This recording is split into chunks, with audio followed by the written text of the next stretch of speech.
upon this Parliament of the Republic of Ghana. Grant that it may perform its high duty as in thy sight. Give divine guidance to the President of the Republic. Endow members of Parliament and ministers of state with discernment and vision, integrity and courage, that through the labors of government this land and people may be well and truly served, and thy good purposes for the common human life be realized in our midst. Amen.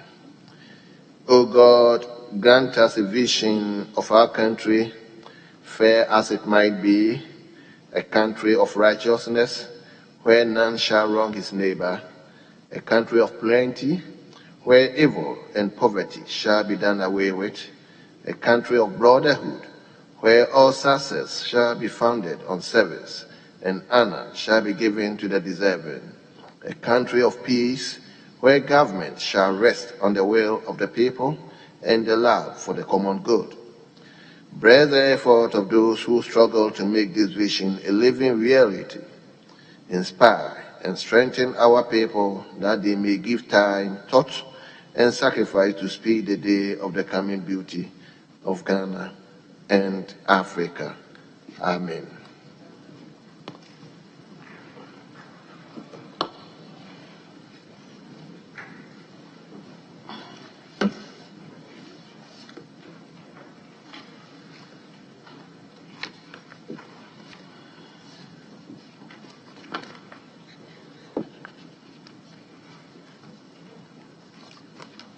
Honourable members, shall we turn to item number 4 on today's order paper? Collection of votes and proceedings and official reports. Item number 4, collection of votes and proceedings and official reports. Shall we begin with correction of votes and proceedings of 25th February 2022?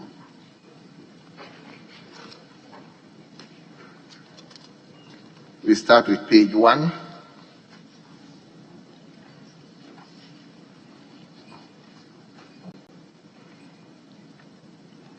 Page 2.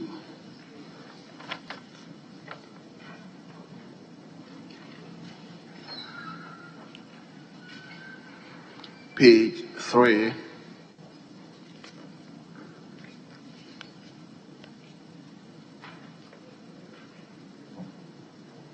page 4,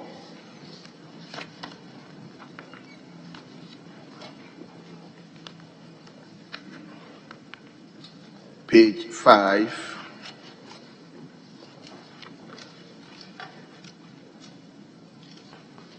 page 6,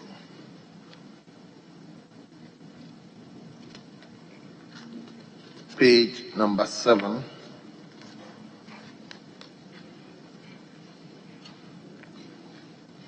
page, yes, Honourable Member for Nsawamedi.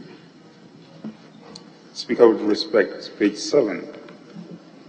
I just realized my name has been recorded as having been absent. Speaker, I was on an official trip. I duly completed the leave of absence form. I attended Pan-African Parliament Extraordinary meeting together with my colleague, Honorable Muntaka, and I recall I duly completed the leave of absence form, so the table office will take notice of that. So table, he was absent, but with permission. So take note of that. We turn to page number 8.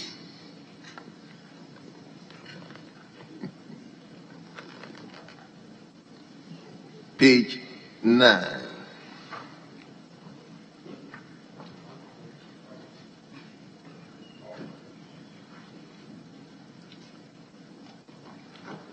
Honourable Member for Wawes, are you up on your feet?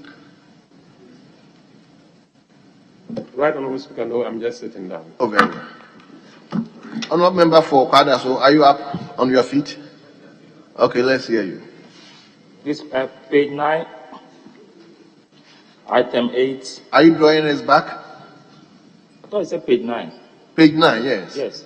Very well. Page 9, item 8, the last sentence, the last word, it should be question, not questions. Because he answered one question. Thank you.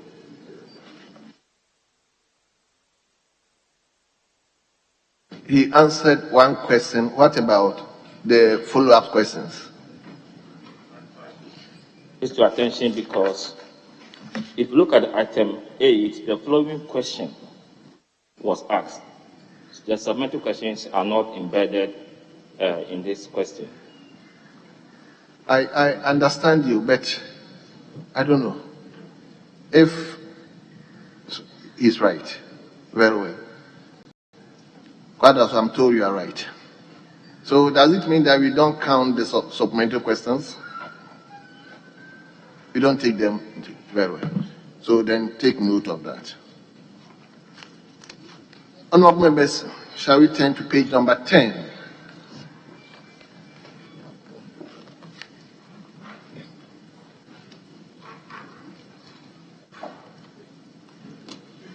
Page 11.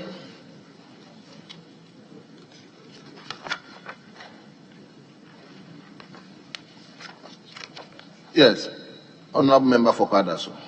Mr. Speaker, I was trying to confer with my good friend, Honorable Jifa Gomashi. Page 10, item 10. Her name is prefaced with Mrs. So I wanted to bring it to your attention whether the Mrs. is correct. Thank you. Honorable member for Katie South, you are here and somebody is trying to correct you. Mr. Speaker, it's good to have a younger brother who looks out for you. But I'm a widow, so the Mrs. is truly unnecessary. It's a mistake, so please take it off. So he's right? Yes, he's right. Very well. Thank you. Table, please take note of that. Page number 11.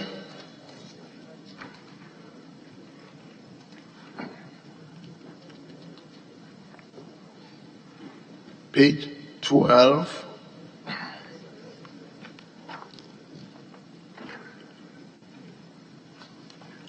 Yes, honorable member for BM. Thank you very much, Mr. Speaker. I just want your direction on this issue. It says, that's page 12, Joint Committee on Education and Foreign Affairs. Honorable Kofi, which page are you? And what Page item? 12, page 12, where you are. What 12. item? Item 1 and 2. 1 and 2. They are related, yes. One says Joint Committee on Education and Foreign Affairs. But when you come to item 2, attendance, the Honorable Chairman, Mr. Brian Achampong, presided. But this was a joint committee. If you just say the Honorable Chairman, Brian Achampong, presided, Honorable Chairman of which committee? We may know, but someone who picks this document may not know which committee he chairs. So well. I'm of the view so that table, we should complete that honorable chairman for foreign affairs. Foreign affairs, yeah. So I got you. And Speaker, if I could take you a little back to page 10, it was your direction. I don't know whether it was properly captured. Item 9. The Honorable Second Deputy Speaker directed leadership to consider the matter and advise the House appropriately. He further directed media houses, especially Joy FM, to take note of the concern and take the necessary remedial action. I thought you indicated Joy FM, if they consider the publication to be out of place, to take the remedial action and not directed them to take remedial action. If your concern is if there is a need. There's a need, yes. There was an if clause there. Very well. But that if clause has been taken Well out noted. as if you directed them. Well noted. So table. Just put the cross there. I think he's right. If there's no need, then there is the need, invitation to them to do the needful.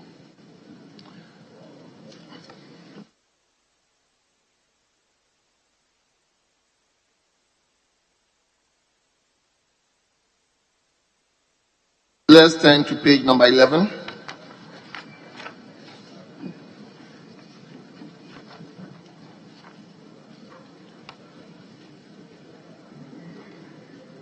Page 12.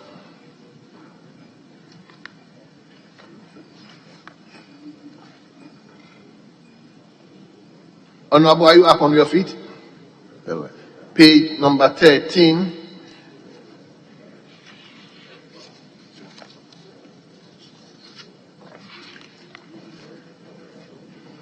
Page 14.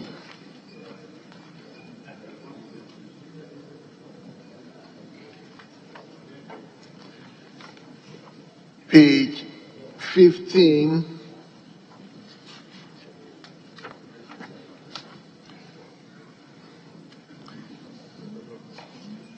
And finally, page 16.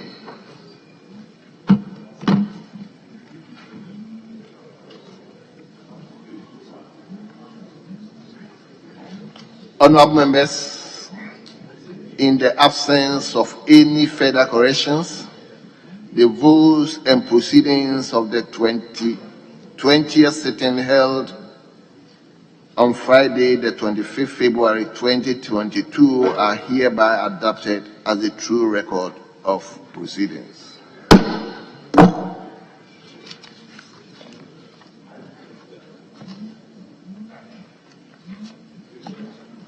Honorable members, we have the official report of February 4th, 2022. Official report of February 12th, 2022.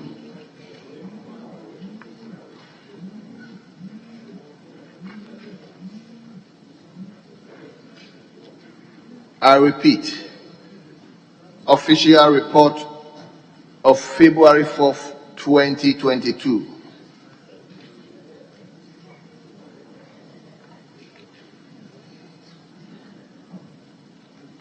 Yes, honorable member for BM. Thank you, Honorable Speaker. Official report for February. Speaker, the front page, papers.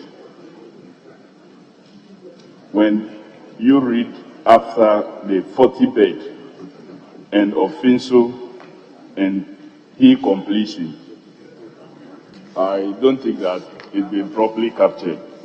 What I remember it should be is that equipping of 40 bed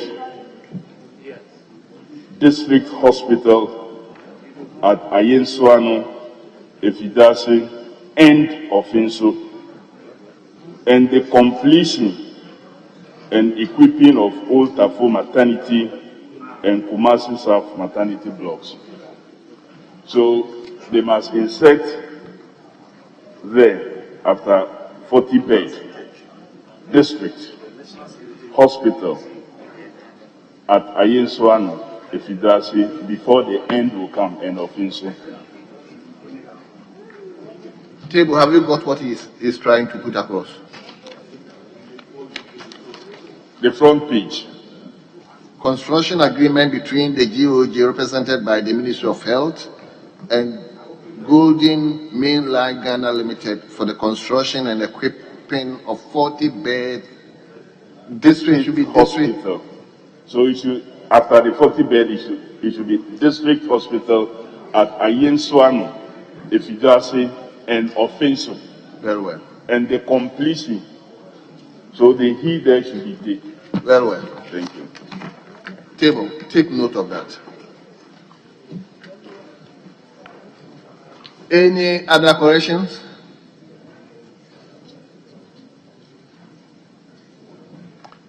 Honorable members, in the absence of any further corrections, the official report of February 4th, 2022 as corrected, represent the true records of proceedings.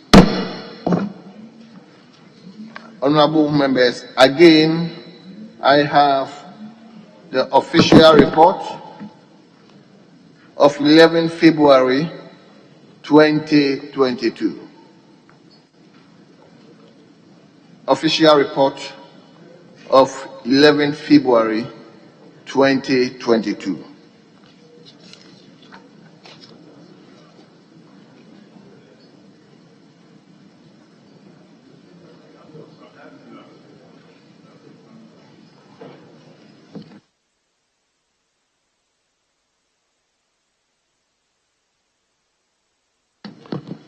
Honorable members, don't you have the 11 February report?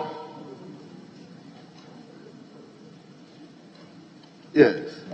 If you read the votes and proceedings of 25th February and you go to page 9, it's captured the official report of the 12th sitting held on Friday, 11 February 2022, as corrected, was also adopted as the true records of proceedings.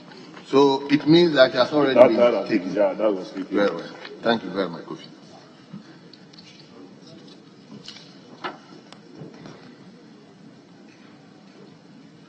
Honorable members, before we proceed, I would like to mention to you that we have some visitors among us.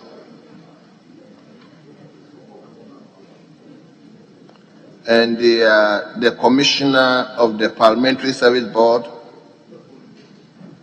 of Parliament of the Republic of Sierra Leone. They are here from 1st to 3rd March on a study visit to Parliament and other institutions in Ghana. So I would like to introduce them to you. They are led by Honorable Hassan Abdul Sise.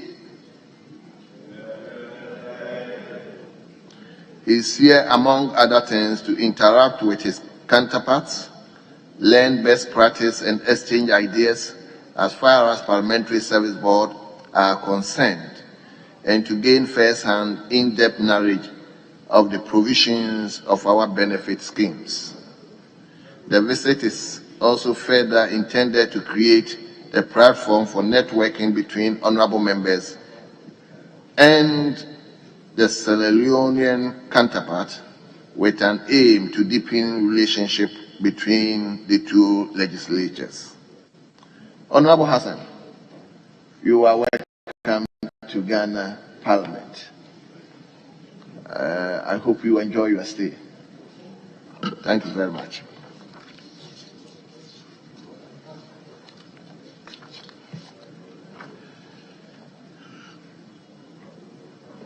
Honorable members, today we have Honorable Furious Yama in our midst. He has a lot of questions to answer, and therefore I'll invite him to take the chair .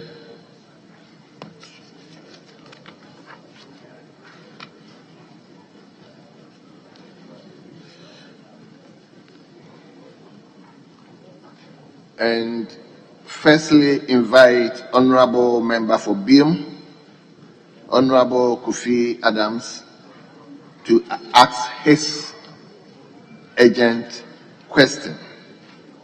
Kofi, the Minister is available. You may now ask your question. Thank you very much, Right Honorable Speaker. I rise to ask the Minister for Transport what the Ministry is doing to reduce vehicular accidents on our roads generally, and specifically on dual and multiple lane roads. Thank you, Mr. Speaker. Yes, Honorable Minister.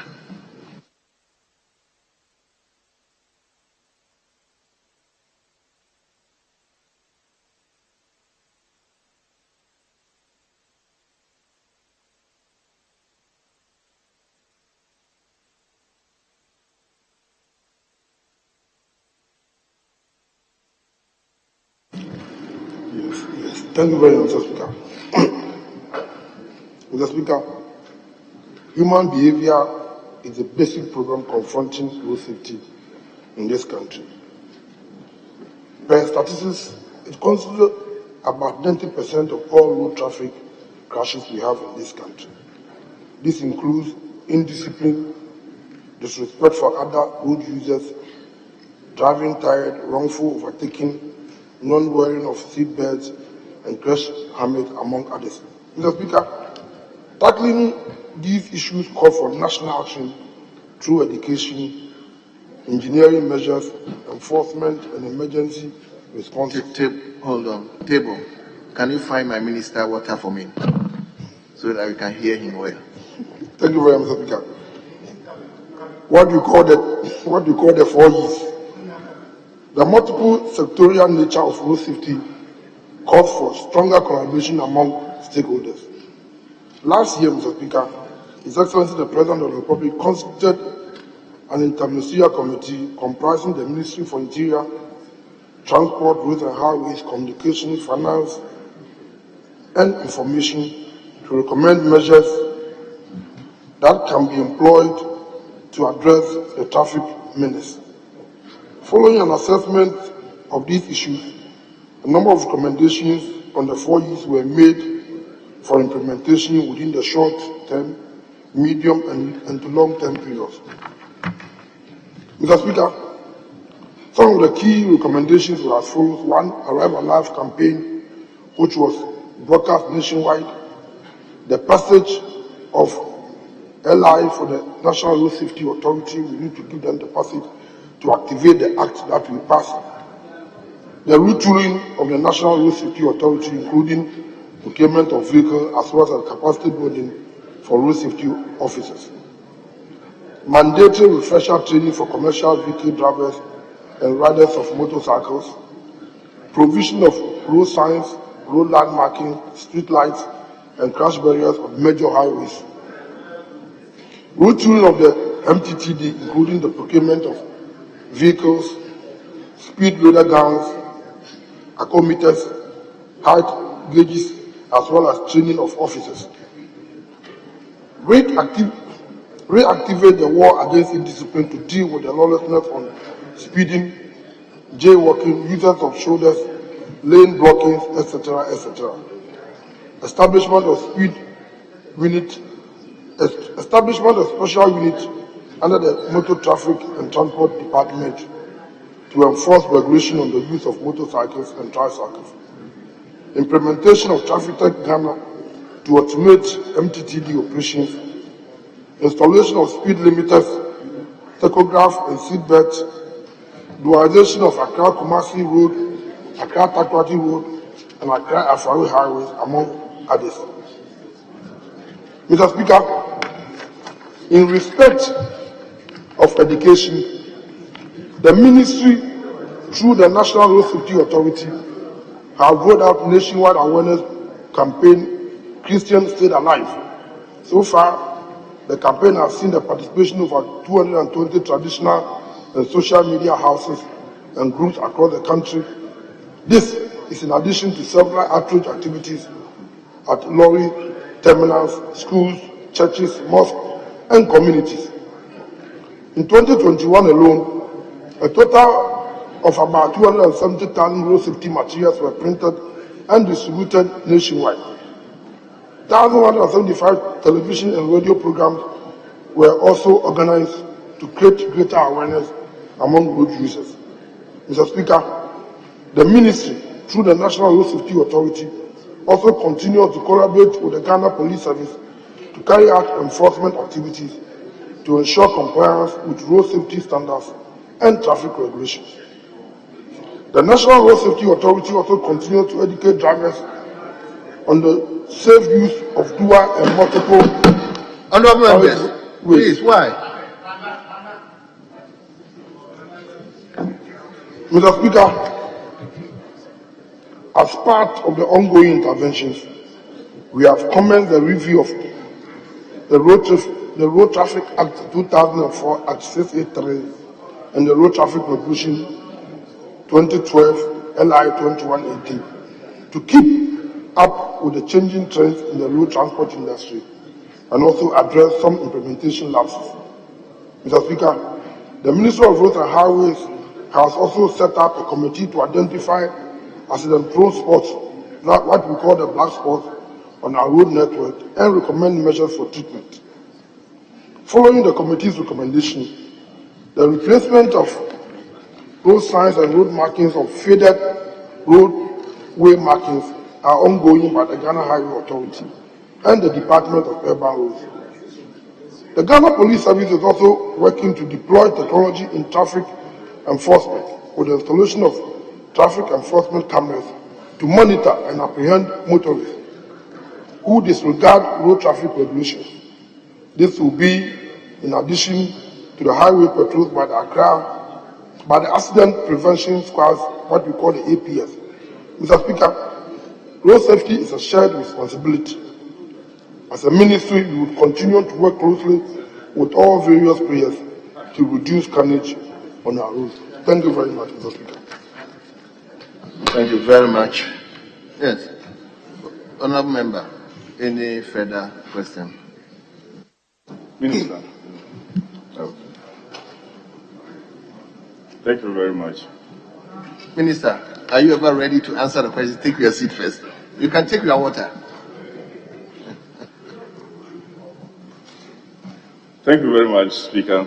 Speaker, I thank the Minister for this detailed answer that he's provided. And Speaker, with all this information he has shared, the data we have shows that the road accidents or road crash continue to increase. Even though the intention was to reduce the number of accidents and deaths, we continue to record even higher or more accidents than the previous years all the time. Overspeeding, as he himself indicated, is one main cause of accident. What is the ministry specifically doing in some of the areas he has said have been identified as accident-prone zones on our highways? What the ministry is specifically doing in the area of overspeeding of vehicles? What have you done beyond putting some men on the streets? What are you doing specifically with our vehicles, speed control, and what have you? Have you done anything about that as far as overspeeding alone is concerned? Yes, Honourable Minister. Thank you very much, Mr. Speaker. Mr. Speaker, like I said, road safety is a shared responsibility. It is not about what we are doing alone that will be able to reduce the overspeeding that he's talking about. But it should be a collaboration between road agencies which are responsible in dealing. That is what I said, that for the first time in our history, the police is going to introduce technology, what we call traffic tech, as part of the measure to deal with the overspeeding matter. We are also bringing the issue of what we call tachograph and speed limiters that we are going to enforce and fixing in those vehicles when you are going to register your vehicles at DVL to make sure that the speed limiters that we put in it. Mr. Speaker, we cannot do it alone. That the police is a major player when it comes to enforcing these safeties on our road. And like I also said, the Ministry for Roads and Highways have also started utilizing some of these roads.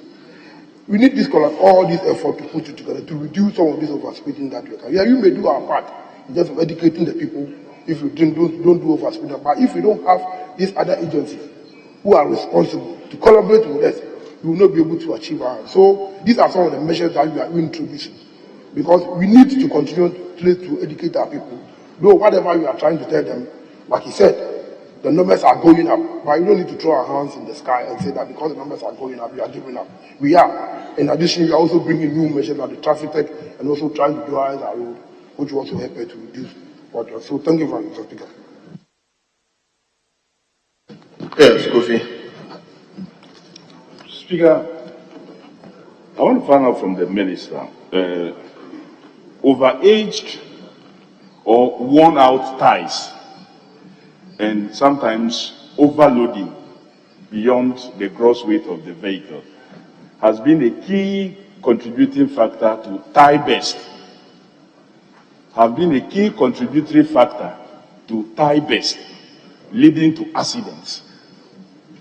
Is the ministry considering the matter of importation of some of these ties that sometimes arrived in our country already when they have expired, even though, like they will use the local parlance, they say they have good teeth, but the tie is already expired before even getting into our shop? Is the ministry considering weeding out completely the importation of these ties that results in tie best, leading to accidents?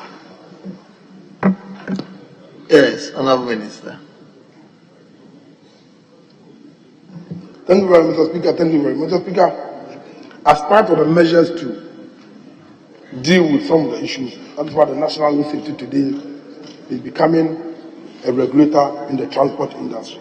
As part, when the LI is passed, as part of the measures, the National Road Safety is bringing out standardization when it comes to the use of ties and the use of second-hand ties. And some of these concerns that he's talking about will be dealt with the new LI that we are bringing up. Thank you very much, Mr. Speaker. Your final question. Thank you very much, Speaker. Speaker, bad roads have been associated or have been presented as a cause of accidents.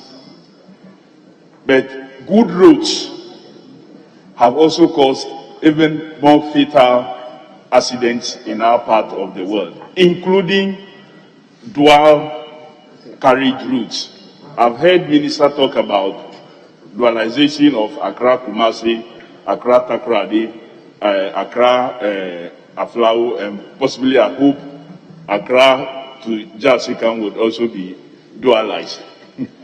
But my question is, sometimes there are some rules governing the use of these dual roads, inner lane, outer lane. If you take the motorway as an example, you may find a very slow moving track in the inner lane. Then when it encounters an obstacle ahead, it wants to veer off to the outer lane. That has resulted in a number of accidents. I know you will tell me it's about education. It's about educating the drivers. What are you putting on the roads? For example, okay, the roads minister have taken away the toll booth. I was going to suggest something about it. What are you putting to educate these drivers on the use of dual carriage or dual lanes, such that they will not use the wrong lane, leading to accidents? Thank you. Yes, Honorable Minister. Mr. Speaker, I will thank the Honorable Member for the good observation that he's made. Like he said, it's a continuous education that we need to embark on.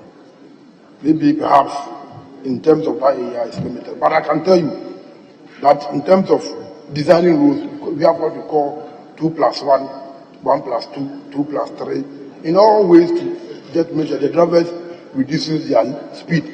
Because at times you need to go on the 2-way, then reduce to 1-way. You can go on the 3-way, come back to 1-way. But perhaps we need to encourage them. We need to do more education in the area. So I think that I'm happy about the comment, the observation that you've made, and we continue to educate them more on the use of the road. Thank you very much.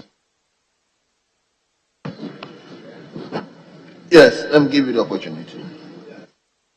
Yeah, Mr. Speaker, I find it very hard to believe that on the Tema motorway, you found an asphalt used to fill the pothole of concrete. And when these two materials are merged and expansion takes place, you find out that they detach from each other. These vehicles, or what we call the articulators, it causes their ties to burst. Is there any way you could advise the highways to desist from using asphalt to fill cement or concrete? Honorable Minister, is that your job? I thought that one is for roads and highways. Mr. Speaker, the honorable member has made a good observation once again. I will carry your message to the Minister for Roads, and it's a good thing for you. So I will inform you, because it's also talking about roads. Very well. It's time for to bring the joy on our roads, so I will inform the Minister. Yes, Honorable Leader. Mr. Speaker, just to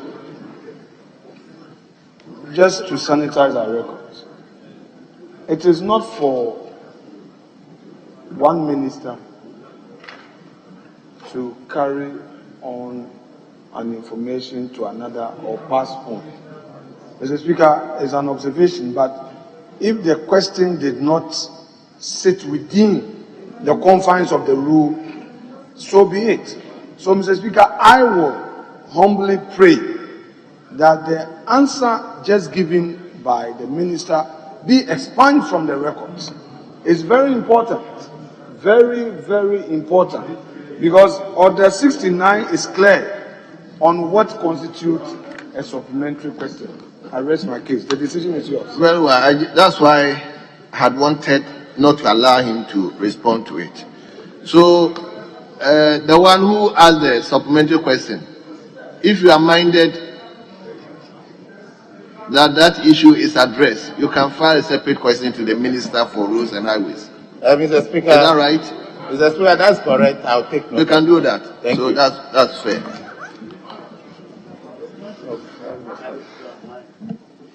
Let me give to Odotobri.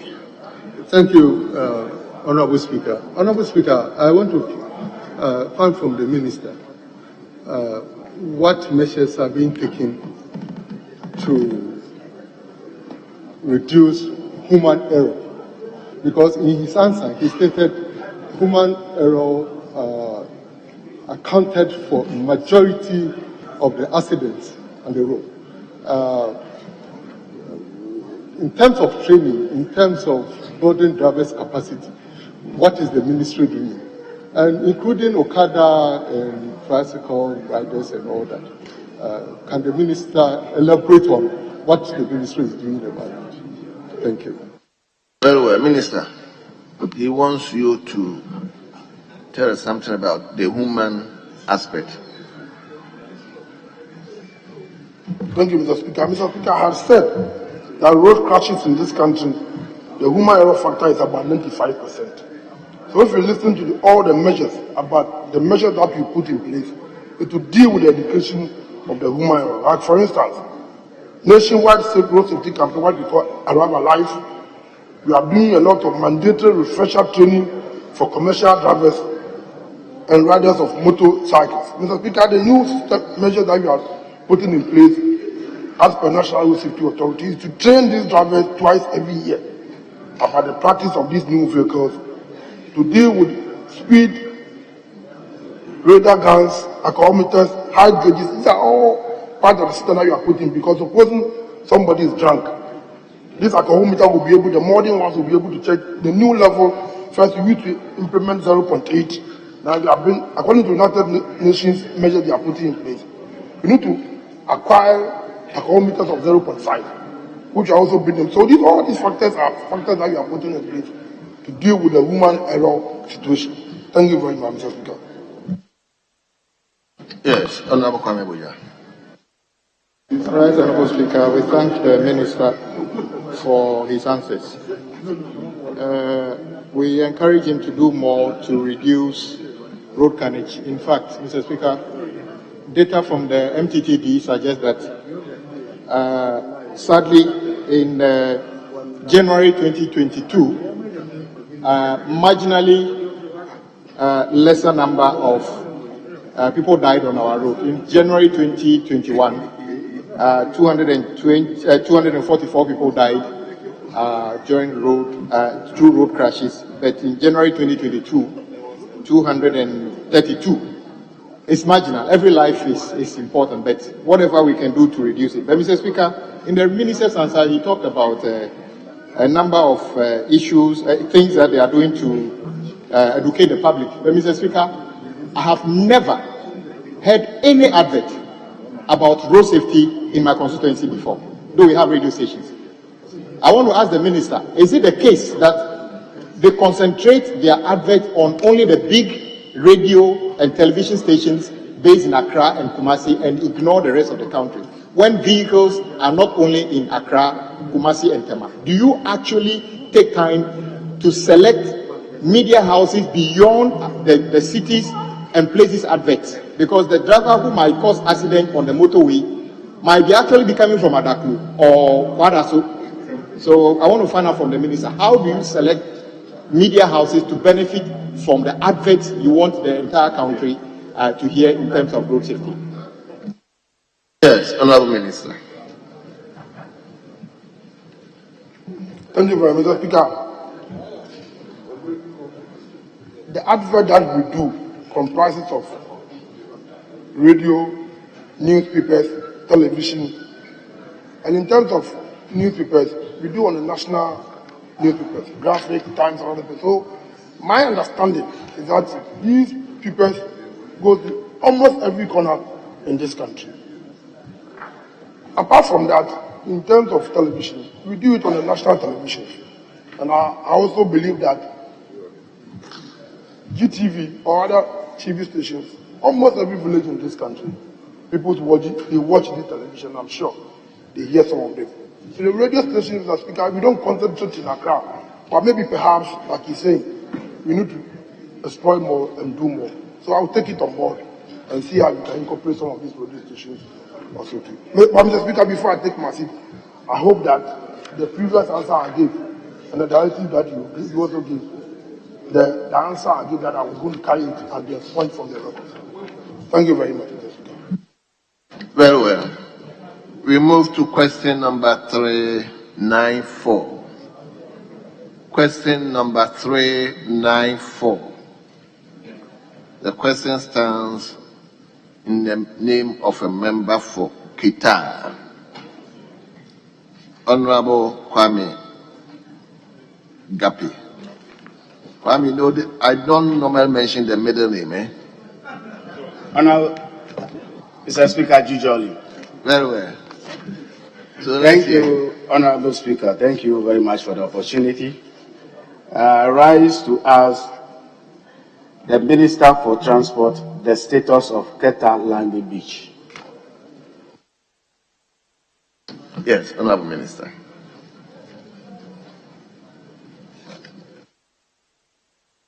Thank you, Mr. Speaker.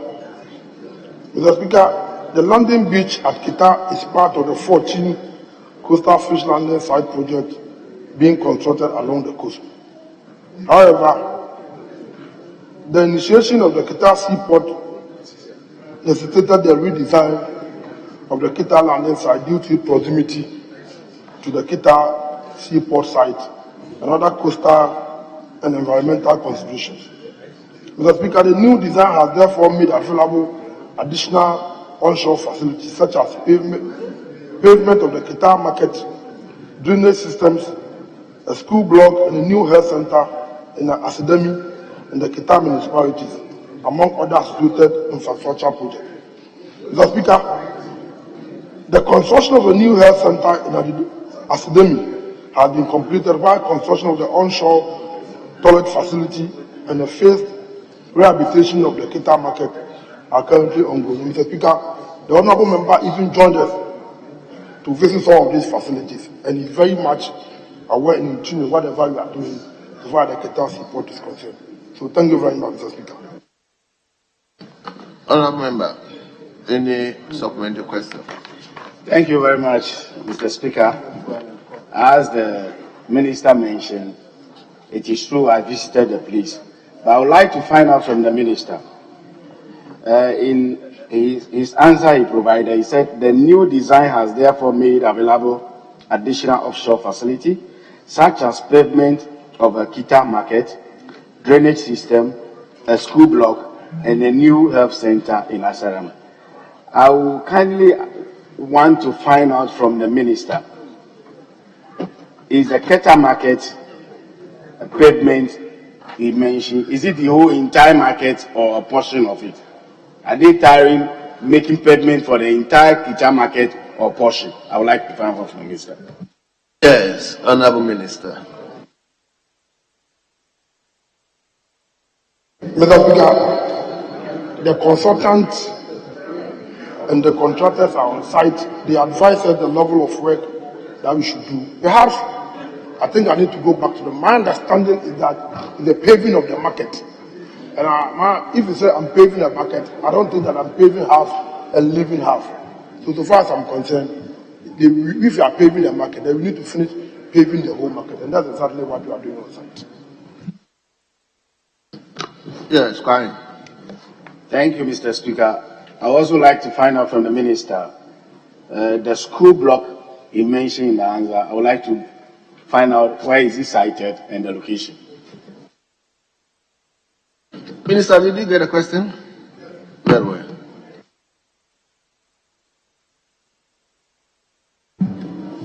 Mr. Speaker, the school block is within the municipality, but I can't exactly mention the town that is, but I will find out the name of the town, then with it.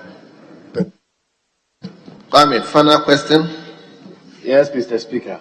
So I'll be waiting for the minister to provide the location and the site exactly for the school. And then my last question goes to, they make mention of drainage system. The drainage system, is it for the market or where? As well as the new health facility at Asarano. When are they opening it? I know they are finished, completed. When are they commissioning it? Yes, Honorable Minister. Mr. Speaker, the health center is completed, but we left with a lot of some fittings to be done. And when we are done with the fittings, I think I will duly inform you the day that we are going to open it for the use of the people, and you will join me. Thank you. Yes, we move to question number 550. Question number 550. The question stands in the name of Dr. Kwabra Donko, member for Peru East, and he has sought permission from me that Honorable Kwame Abuja should ask the question on his behalf. So, Honorable, you may ask the question. Honorable Speaker, thank you for the opportunity. As you rightly said, my colleague is on official duty outside of Accra. So I will ask this question on his behalf. Mr. Speaker, I rise to ask the Minister responsible for transport the measures the ministry has put in place to develop the Volta Lake as a preferred mode of transport for carting bulk cargo from the southern part of Ghana to the northern part.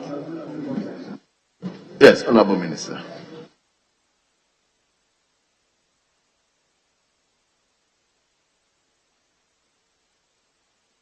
Thank you very much, Mr. Speaker. Mr. Speaker, as part of government effort to develop the Volta Lake as a preferred mode of transport, a number of interventions are being implemented by the ministry, including the removal of tree stumps on the navigable route, to reduce frequent boat accidents on the lake and improve safety. So far, tree stumps have been removed at Dambai to Dambai Overbank, Yeji to Makango, Dambai to Niger, Yeji to Awujakope crossing, among others. Additionally, a feasibility study for a proposed water lake improvement project has been completed with support from the Korean Exim Bank. Facilities to be provided under the project include supply of 5 vessels, integrated management systems, construction of a slipway, and a total of about 10 ferry landing sites with reception facilities at Yeji, Makango, Kodokrum, Ketekrachi, Dambai, Dodokope, Bandu, Toko, Agodake, Akenchin, and Kwame Duma. Mr. Speaker, the ministry, under the Transport Sector Improvement Project, that TSIP, is currently undertaking a feasibility study for the overall development of the Volta Lake transport system. The objective of the study is to develop the Volta Lake as a viable and competitive link while facilitating the development of railway links and connecting missing links, that is bridges along this corridor and hinterlands. Mr. Speaker, so far, this is a measure that government is putting in place. And as part of the Korean Exim Bank facility, we will be coming to the House for the Korean Exim Bank has approved the facility for it. And we'll be coming, I'll be coming to this House with the Finance Minister for the loan agreement. And when I come, I'm indulging members of the House to support us so that you can acquire the loan in time to develop it. Thank you very much. Minister, you may take your water. Minister, I requested water for you. Yes, Honorable Kwame Boja. Mr. Speaker, I thank the Minister for his answers. Mr. Speaker, may I ask the Minister? Yes. Mr. Speaker, the Deputy Majority Leader is harassing me. If you can protect me a bit. The Deputy Majority Leader. To do what? Is harassing me. I want you to protect me from the. I hope he wanted to know whether he asked you to take supplementary questions. Yes, and I said yes to him that my permission covers the 3 additional supplementary questions. Mr. Speaker, may I ask the Minister, if you look at the Minister's answer, it appears the concentration is from, so far, is about crossing from bank to bank over the lake. Can the Minister share with us what strategies he is putting in place to actually improve the lateral travels, which is along the lake? What strategies he is putting in place regarding that? Yes, Honorable Minister. Mr. Speaker, I said that efforts have been done. The feasibility study which was done, it will assess the whole Volta Lake and see the social intervention program we need to put in place and the commercial activities we need to put in place. Mr. Speaker, without doing the feasibility studies, you won't have enough information to do the project preparation work. And that is exactly what the bank helped us to do. So, Mr. Speaker, for now, we have done complete assessment for what we call the North-South operations. And we know the level of infrastructure. Like for instance, between Bupe and Yape, there are a lot of rocks that if you don't break them, traveling from North-South during the rainy season becomes difficult. Once we get the information, we are now going to do our project preparation. And within the project preparation, all this infrastructure needs will be in there to enable us to fund with the requisite funding to make sure that we have all year lake transport activities on the North-South operation. So thank you very much, Mr. Speaker. Yes. Yeah, thank you, Mr. Speaker. I thank the Minister once again. In his answer, he mentioned we pay to Yape. But my next question would be, what about the whole length from Akosombo all the way to Bupe? What's the strategy to make all that channel navigable? Yes, Honorable Minister. I just use Bupe to Yape as an example. And I'm saying that the feasibility studies have not given us a clear picture of the level of infrastructure we need on the lake. But we need to go ahead and do the project preparation.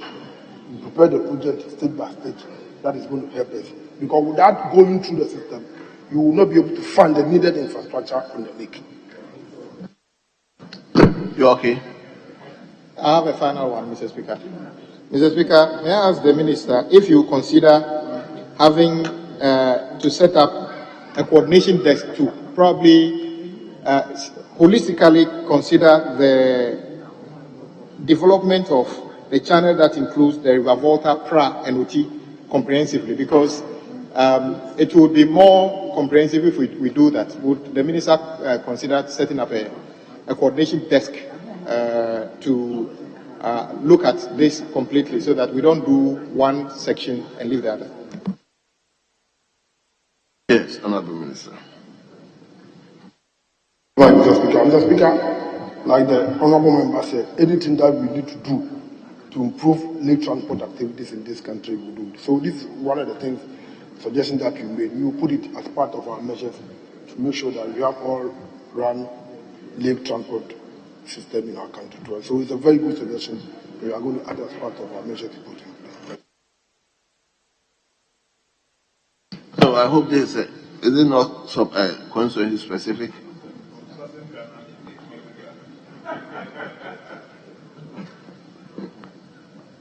Anyway, let me give a sound. Speaker, thank you very much. Speaker, I'm certain that the Honourable Minister for Transport knows that there's a whole economy on the Volta Lake. The Volta Lake has its own economy. And I'm happy to hear that he has plans to crack the rocks that are embedded in the lake between Puipe and Yape. But that is coming to me as a surprise because the Tema-Mpakada Railway project is almost completed. And the essence of that project is to haul goods on the lake to Puipe so that our friends from Burkina and the northern sector can't cut them away. And so that Puipe and Yape section of the lake is so critical to the commercial viability of this project at Mpakada, which is terminating at Mpakada. So what is his approach to liaising with the Ministry of Railways to ensure that that is done quickly? So when the Tema-Mpakada is inaugurated, the commercial viability of that leg of the project can be assessed by our people. I thank you. Minister, are you minded to answer the question? Or you didn't get the question where? Mr. Speaker, my understanding about what he said was to give an advice and ask him to speed up the process, which we are working on it. And I think the very viable point that he has made, we worked on it. Thank you. Yes, Kofi. Thank you very much, Speaker. So, Speaker, in the Minister's answer, he talked about removal of 3 stamps in some of the areas. May I find out from the Minister what these removed 3 stamps have been used for, or what has happened to the 3 stamps that were removed?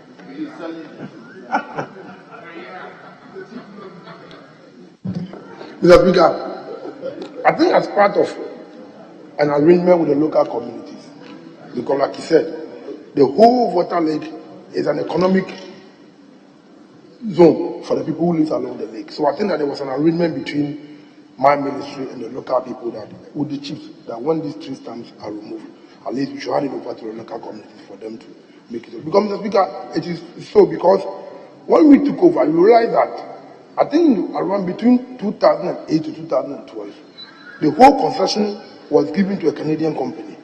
And this company removed what we call the economic trees and left the rest. The rest we cannot use it for the purpose that they set out themselves. So we have no option to hand over to a local community for them also to use it for other charcoal or something for themselves. So the rest, the ones that removed were not economically viable to use for the other usage of the business. So because that is what it is. So we were charitable to the local community because the Volta Lake. Honourable members, we move to question number 551. Question number 551. The question stands in the name of a member for Lorry, Honourable Bedzeden. Honourable member, the minister is here to listen to your question.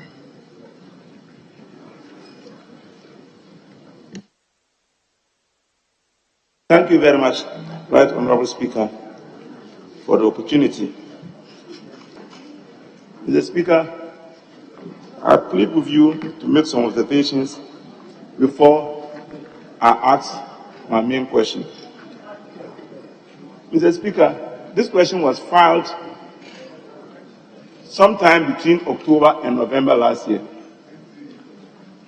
and I did not receive any answer. I did not receive any answer at the time because the situation which compelled me to ask the question, the situation has changed.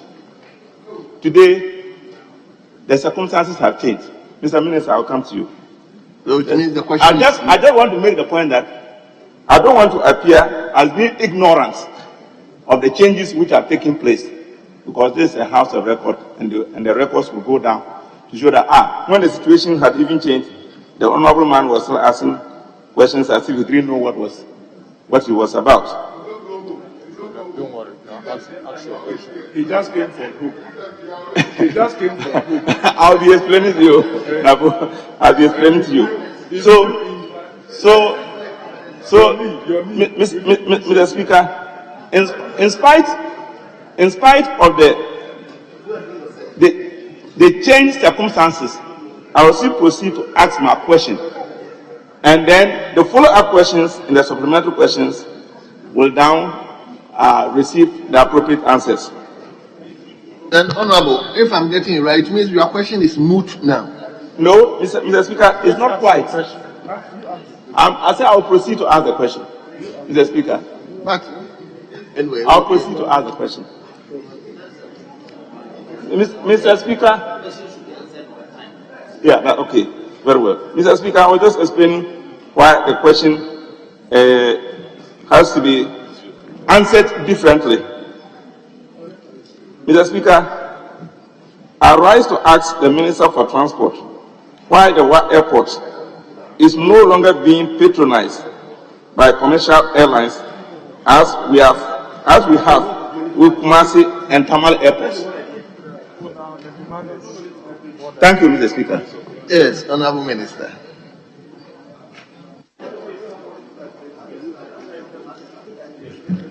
Mr. Speaker, the Wa airport today is viable. Commercial airplanes are flying to Wa. That is my answer to the Honorable.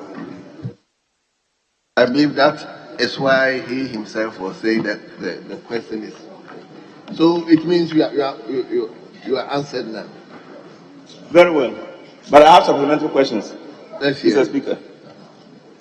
Mr. Speaker, I'd like to commend the Minister for the work that he has done so far in respect of the Wa airport. Because I actually went to his office to meet him, and he explained to me that he was working on it. And indeed, he has worked on it.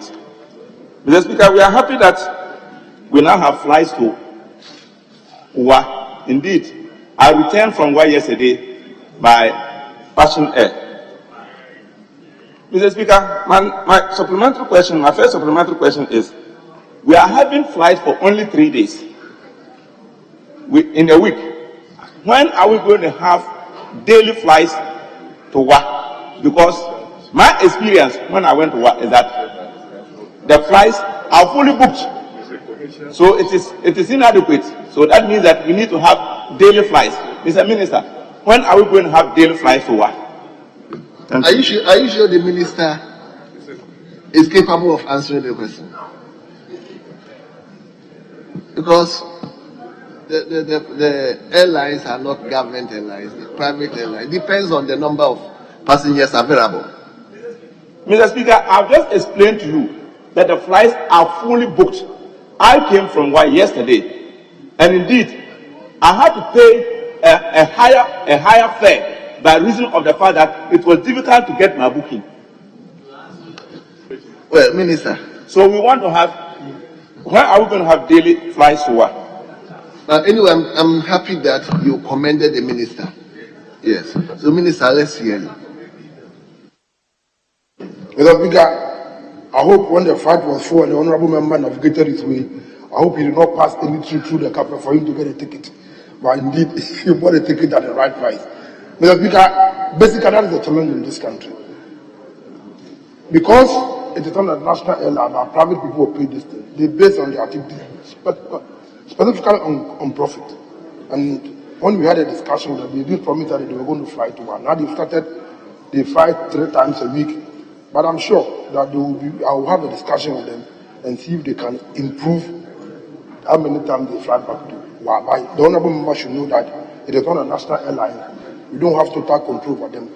But we are trying to put in place some nation airline. And when I come, I hope that you will support me to be able to have a national airline so that you will go 6 times or 7 times a week. to thank you very much. Yes, Honorable Big. Yes, Mr. Speaker. I thank the Minister again for his answer. Mr. Speaker, I'd like to find out from the Minister what arrangements are in place for other airlines to also fly to work. Because the capacity, please, we want to have other airlines. Just in case there's a problem with one airline, we can have an alternative. When are we going to have those other airlines? Because we started with Amtrak, and Amtrak broke down. Minister.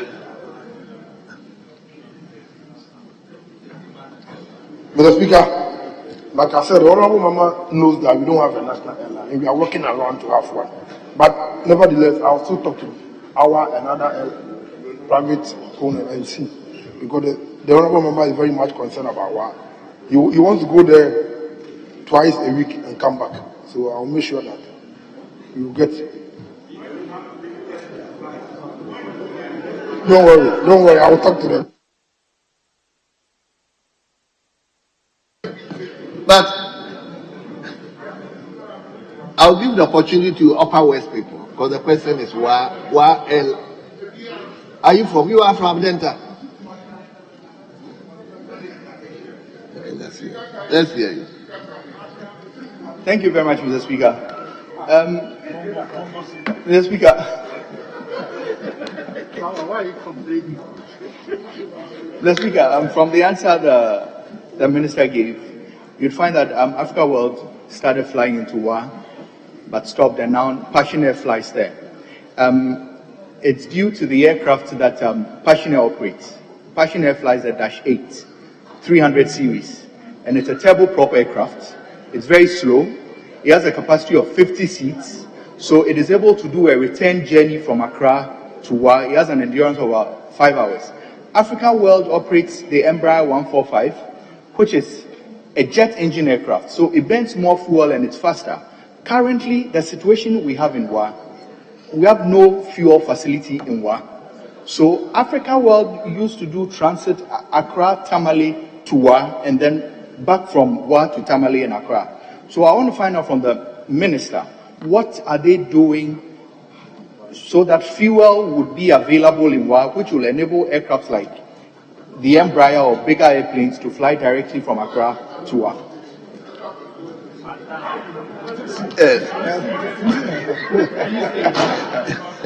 Thank you, Mr. Speaker. Mr. Speaker, I don't know if the Honorable Member wants to go back to his profession again. That is why he's elucidating all the problems we have at Wa Airport. Mr. Speaker, indeed it is so. And I have a program I'm working together with the Minister for Energy. It is not only about the Wa Airport itself. If you look at Tamale, we are building a new facility. Kumasi, you are having a new facility. And these are some of the challenges that you are facing because you don't have enough adequate storage facility for this airline. So it's something that, together with the Minister for Energy, we are working something out, and you will hear from us. Thank you. Yes. Thank you, Mr. Speaker. I also want to commend the Minister for the swift intervention that has restored the flights to Upper West region. But, Mr. Speaker, Minister, was the penetration the only challenge that prevented the airlines from flying that route? Because my engagement with some of the airlines indicate that when an aircraft lands on the runway, it finally stops on the runway. There are no aprons where it can park. So the airport is virtually shut when one aircraft is on the runway. Are there plans to construct aprons so that the airport can take more than one aircraft at a time? Thank you. Yes, Honorable Minister. Mr. Speaker, thank you, Mr. Speaker. Indeed, it is so that we don't have enough facility in terms of parking space for this. But I can assure the Honorable Member that we are working at the facility, and the Wa Airport is going to go through some form of rehabilitation process, and all these things will be taken care of. But for now, the facilities there is enough to accommodate persons or whichever airline that may decide to go to Wa. Thank you. Very well. We move to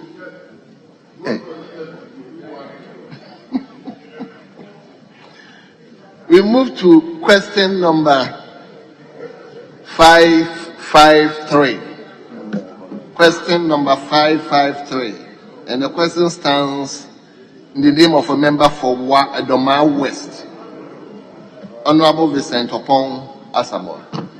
Honorable, Thank you, let's hear Mr. you. Speaker. I'd like to ask the Minister for Transport what immediate plans the ministry has to regulate the flow of traffic on our major roads in Ghana, especially between Accra and Kumasi. The traffic congestion on this road is becoming too bad. Minister, I had a very bad experience. No, what is the question? Yes, Honorable Minister.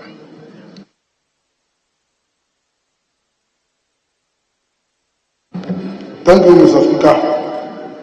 Mr. Speaker, with respect to road transport sector, the Ministry of Transport mandate relates to road transport services. However, we do collaborate with the Ministry of Roads and Highways in the management of congestion within urban areas. Mr. Speaker, worldwide mass transportation system coupled with robust traffic management systems have proven to be the workable solutions in reducing congestions in urban areas.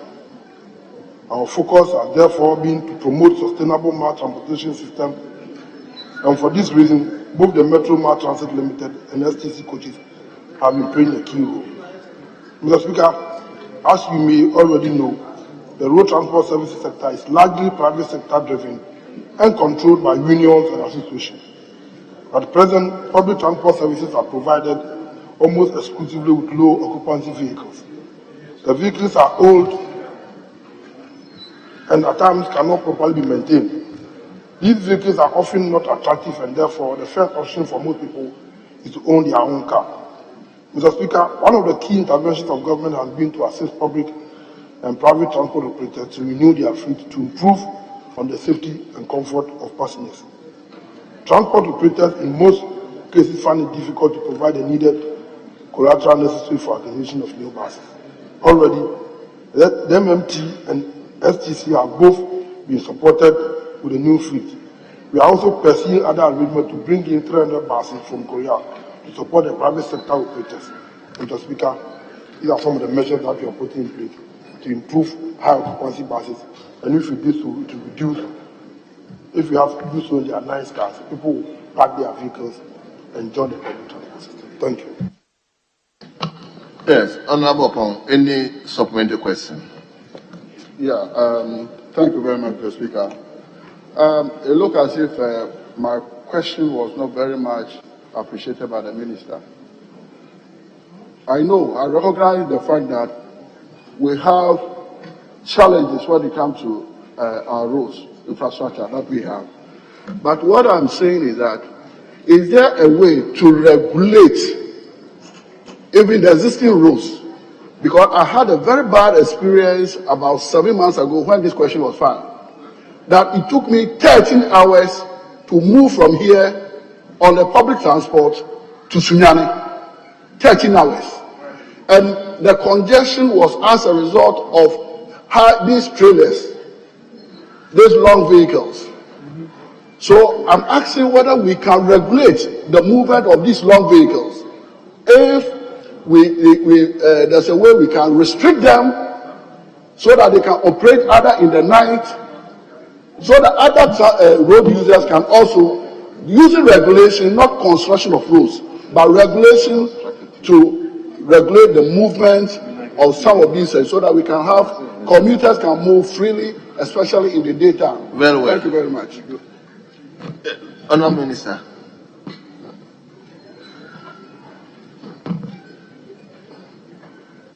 Mr. Speaker, I was surprised that the honourable member said I did not answer his question. But in the end, he himself rephrased whatever questions he put before me. The questions he put before me, my understanding is that if we are able to remove the smaller vehicles on our road and bring in high occupancy buses, the number of vehicles on our road will reduce, and congestion will also reduce. But if he's talking about controlling trailers from working the night, I'm going to act in collaboration with the Ministry of Interior and see how your suggestion can be taken on board. Thank you.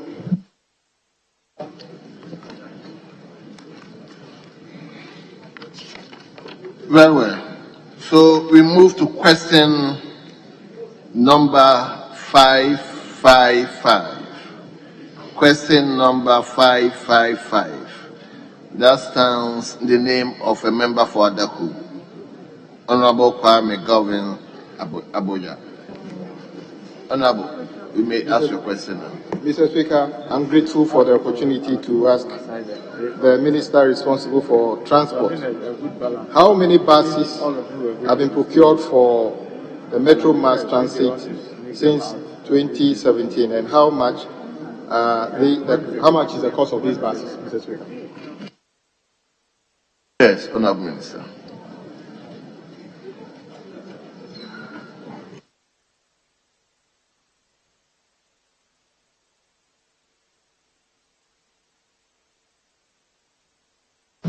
Thank you, Mr. Speaker. Mr. Speaker,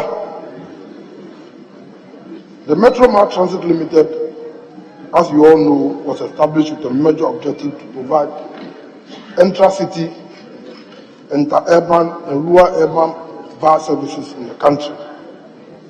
The policy framework for the financing and operation of MMTL was that the government will provide support for the acquisition of buses to enable MMT to provide relatively cheaper and affordable mass transportation services to the public as a necessary social service.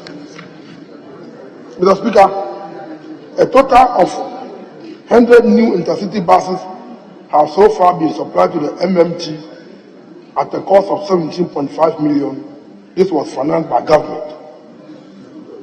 That is 2017-2018.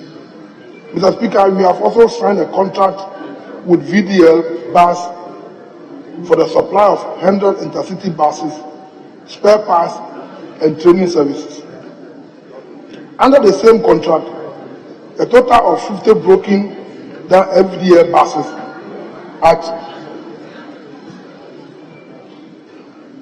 MMT will be repaired to augment the fleet. Mr. Speaker, this project is also being financed with 25.49 million mixed credit facility from the government of Belgium.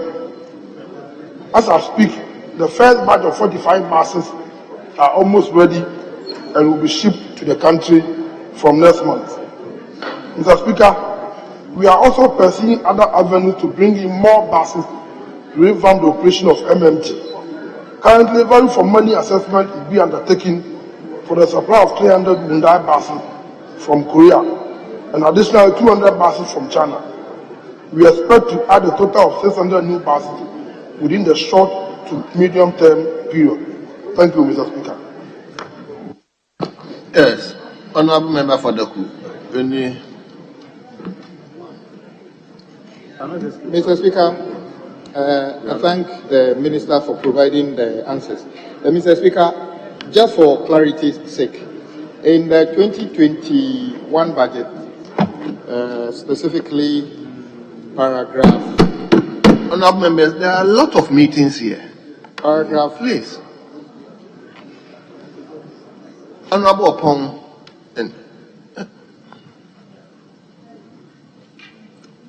Yes, Honorable, let's hear. Yeah, paragraph 898, the Minister talked about procuring 50 buses that for 2021 budget, 50 buses. In the 2022 budget, it talked about paragraph 923. It talks about procuring 45 buses. But in your answer, you talk about 100 buses has already been delivered. Mr. Speaker, when you read your answer, you say that, Mr. Speaker, a total of 100 new buses have so far been supplied. So the question I have is, how many buses have been supplied so far, since in the budget statement 2021, you talk about 50 buses, 2022, 45 buses. How many buses do they have currently? Yes, Honorable Minister. Mr. Speaker, I think that I need to bring clarity to what the Honorable. He asked in 2017 how many buses have you supplied MMT, and I'm saying that 2017 we supplied MMT 100 new buses. In addition, like he said, 2021 and 2022, the facility was a missed facility. The committee approved the facility for us. We were hoping that the 100 buses could have been given, 50 buses, the first 50 could have been given to us in 2021. Because of the COVID, they could not provide, they could not produce the buses as they planned. So combination between the 50 plus the 45, which they've added another 5, also make 100. But the 100 is not yet supplied. That's what I'm saying. The first 50 is coming, and the 50 will come later. But that arrangement has been done and is secured. But in 2017, we gave MMT 100 buses. In addition, they have approved the facility of another 100 buses, which was supposed the first 50 should have come. The first 50 should have been in 2021. But because of the COVID, they could not complete the making of those buses. And now those buses are ready. It will be shipped in next month. The first 50 is coming next month. And the next 45 or 50 will come later. Yes, Honorable. Right, Honorable Speaker, I see two figures here, because my answer is since 2017. I assume that the minister is saying that since 2017, they have spent, or they are about to spend, 17.5 million US dollars, and then 25.49 million euros. The question I ask is this: one of those facilities was approved in this house. The one that you said was provided by government. We did not see an amount of $17 million or 25 million euros in your budget lineup. How did government fund these buses, the 100 buses? How was it funded, since it was not approved in the house and it was not a budget line? How was it funded? Mr. Chairman, the honorable members' proposition, Mr. Speaker, may not completely be true or may not completely be the issue. The 17.5 was out of GOG budget that the Minister for Finance provided us. But with the 25.9, the facility was approved in this house, and the buses were supposed to be supplied in 2 batches. So I came before you with the Metro Mass. We approved the budget, the Belgium facility. Check the Minister for Finance, this thing. The Belgium facility was approved in this house, 25.9. And it was supposed to be in 2 batches, 550 and the second 45. Thank you, Mr. Speaker. Yeah, your final question. Yes, Mr. Speaker, I've already acknowledged the fact that one of those facilities was approved in this house. My question was about the facility that he said, the buses that were procured through GOG, because, Mr. Speaker, so far the interactions we had with the ministry, we only know they bought buses. The question as to how GOG managed to procure the $17.5 million buses is still unanswered at the committee level here. So I'm asking the question: how did you procure the 100 buses through GOG, sole sourcing, or you went, how did you procure the buses? Because the question is quite clear. How did you procure those buses? Because when it comes to this house, we know that it is, you can go through that and do value for money. And the 100 buses, how did you procure them? That is all I'm trying to find out. Yes, Mr. Speaker, if I understood perfectly what the honorable member said, is he talking about the method of procurement, or is he talking about the financing of the project, of the bus? I have told him that yes.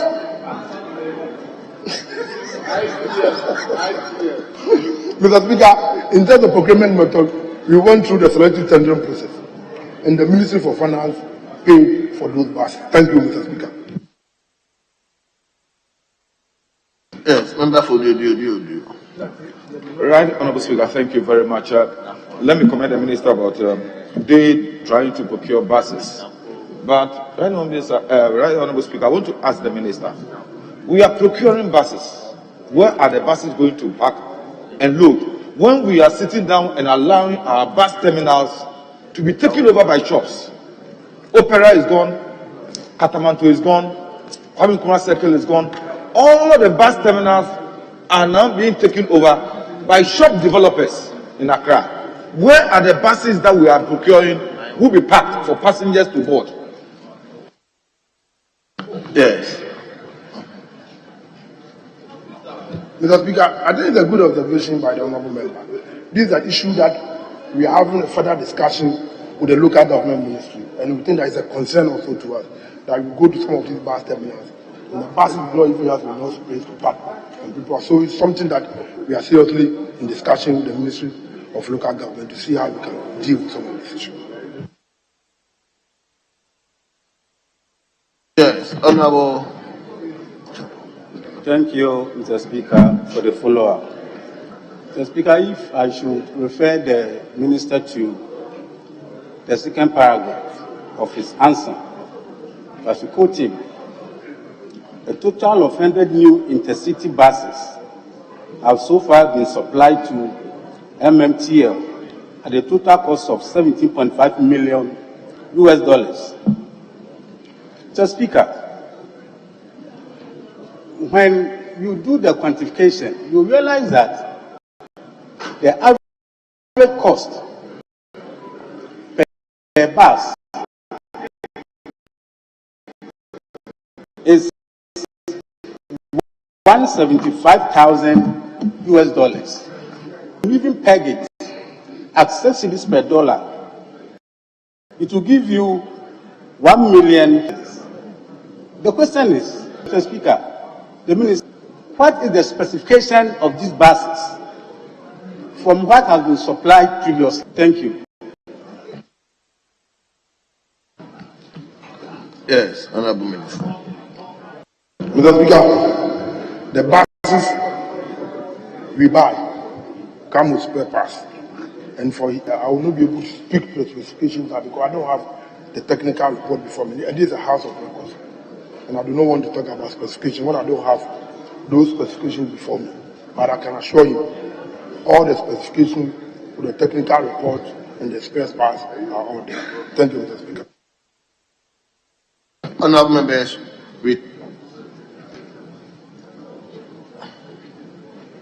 yes, leader, let's hear. Mr.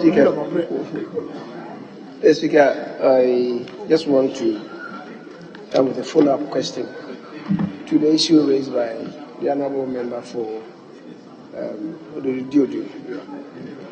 Mr. Speaker, the issue that he raised in respect of the bus terminal being taken over by shops, I think it's a major matter that the minister must concern himself with, because it's not only in Accra. Mr. Speaker, for instance, you do know now from Kumasi to Accra, you get to Judicial, and on Sundays in particular, you have to spend sometimes more than 1 hour in traffic because of the closeness of those stores to the main highway. And if you need to expand the road, it's going to pose a problem. Would the minister consider? Mr. Speaker, I have a similar scenario in my constituency, Akronom. Would the minister consider, as is done in other jurisdictions, to really fence off those markets, provide a wall so that the activity can take place behind the wall and we have free flow of traffic? Would the minister consider that? Minister, this issue cuts across so many areas. Yes. Minister, I'm coming. You know Kwadaso. From Sofolai to getting to Kwadaso. They've just built up some shops there. And it can take you some minutes before you'll be able to cross. It's all over. Not that place alone. From Kumasi to my hometown, the Swami Road, the fantastic too. But Obuasi Road, the similar problem is there. Mr. Speaker, I think the majority knows that I don't have jurisdiction over those places. But I'm going to act with the Minister for Local Government, Minister for Rules, to make sure that this problem is resolved once and for all. Thank you.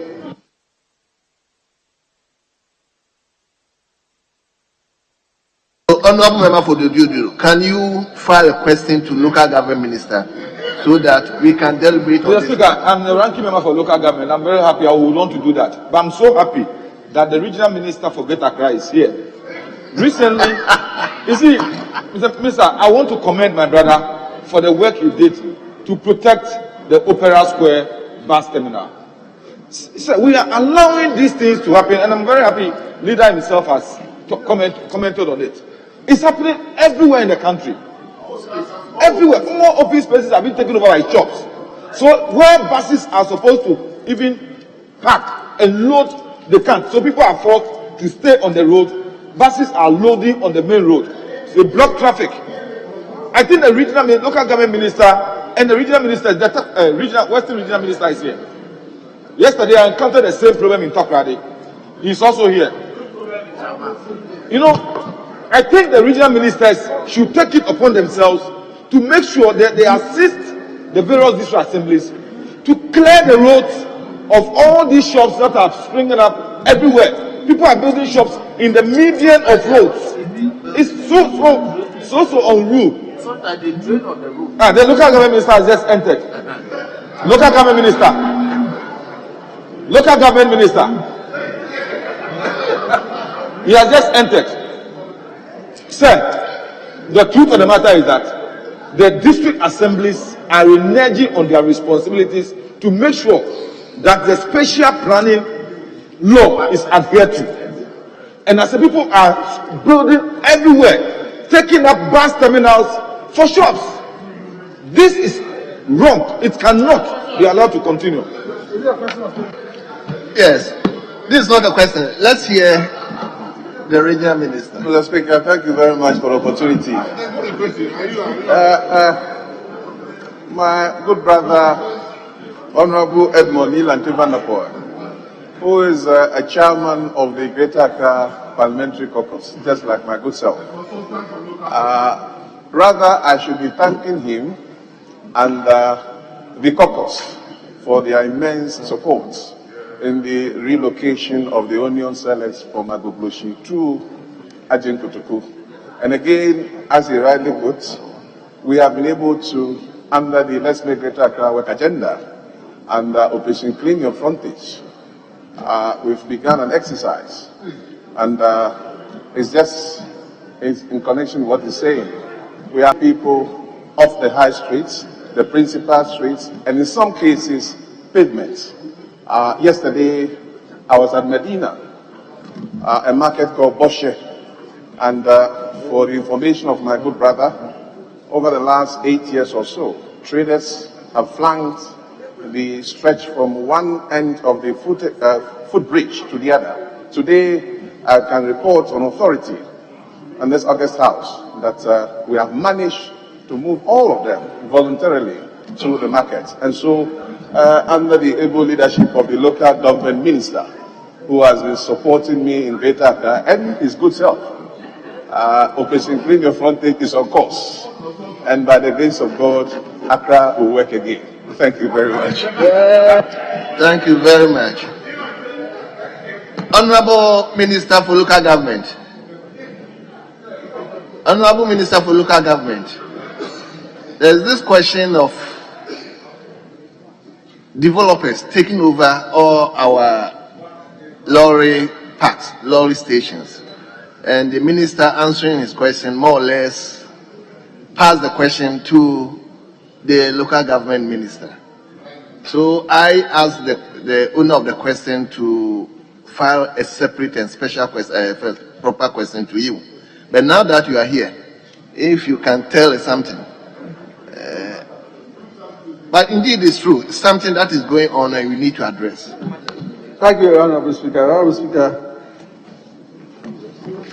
yes, the Act 93 states, Local Governance Act, as amended,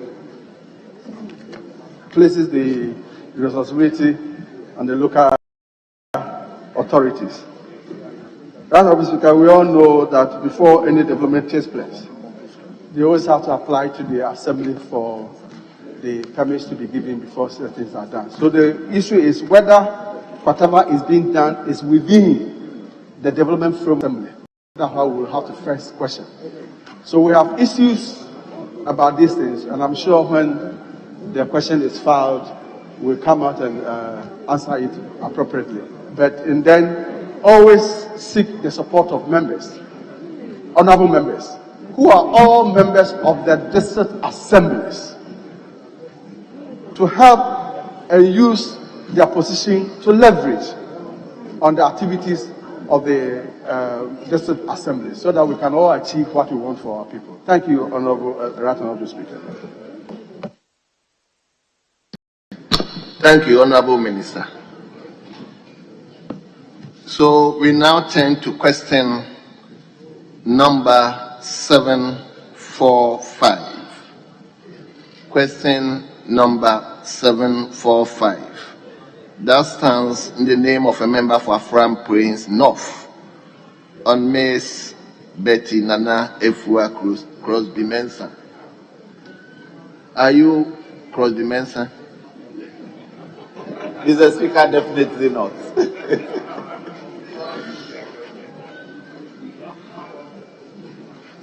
Honorable Dr. Kwabradonko had a question. His question has been advertised. Yes. He knew, is aware of the jurisdiction.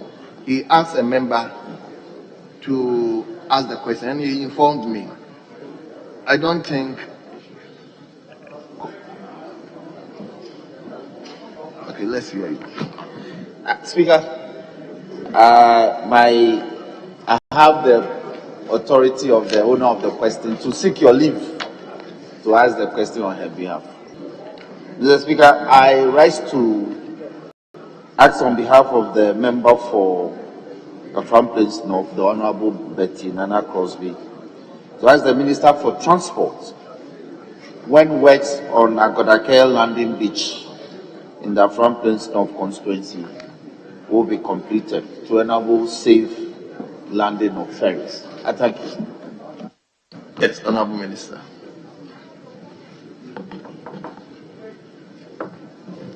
Thank you, Mr. Speaker.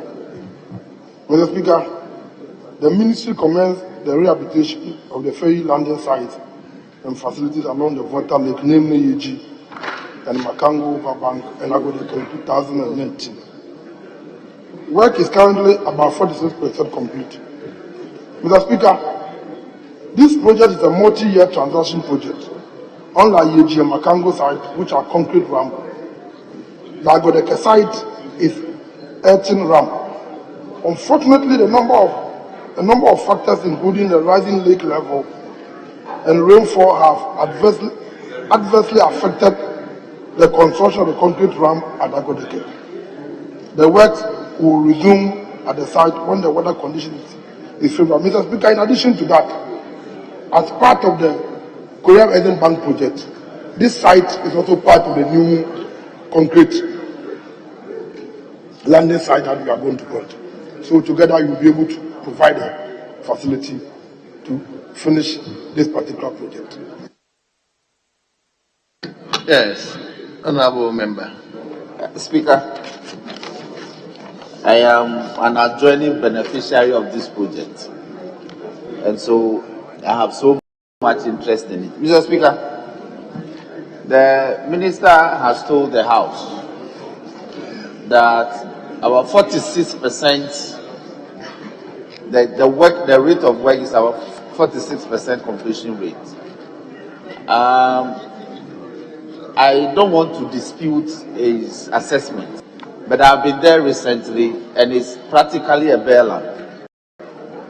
So if we can tell the House what constitutes the 46% for the record, we'll be grateful. Thank you. So, what was the question? The question was that what, in the estimation of the Minister, constitutes the 46% work rate on the site? What constitutes that 46%? Because I even have photographs of the site. It's still bare land. I thank you. Yes, Minister. Mr. Speaker, I told the honourable member that this is a multi-year transaction project. It's not completed within a year. And I also said that whether a rainfall pattern also impact on the site. And landing sites, the further you go and you don't see anything, the work is done underground. Yes, Mr. Speaker, it's not something that you go and see unless you see a structure being there. So we are working. Unless, of course, you doubt me that the 40% is not true. It is true. We are going to do a concrete block on the site. Thank you.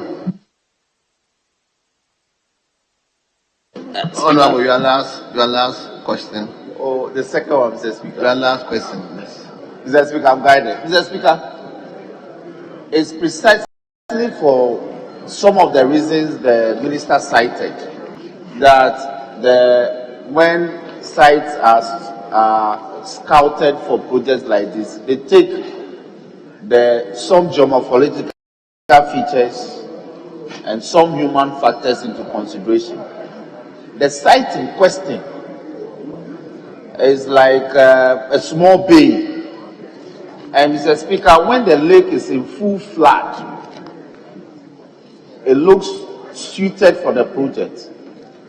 But during the diurnal seasons, when the lake goes down, the level goes down, it recedes far away. So would they consider moving the site from Agodeke rather to Bruben? To Bruben? No. To Bruben, because I know the geography of the area very well.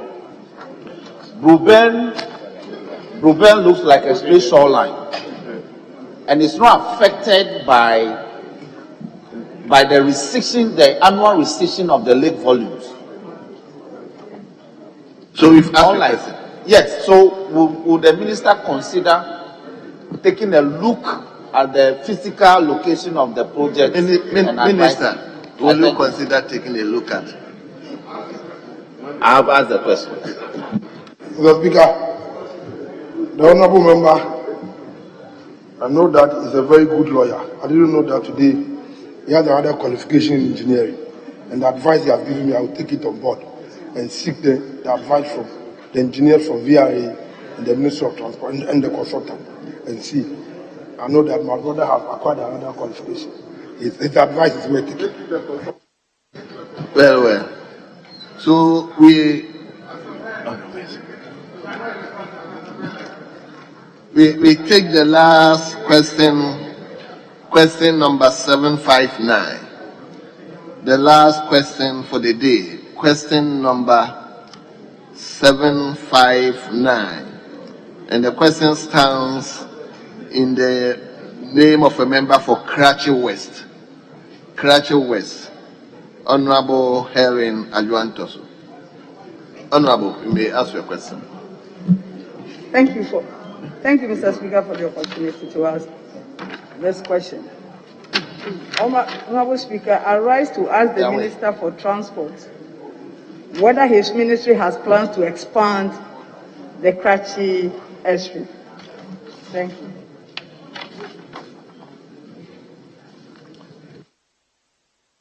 Yes, Honorable Minister.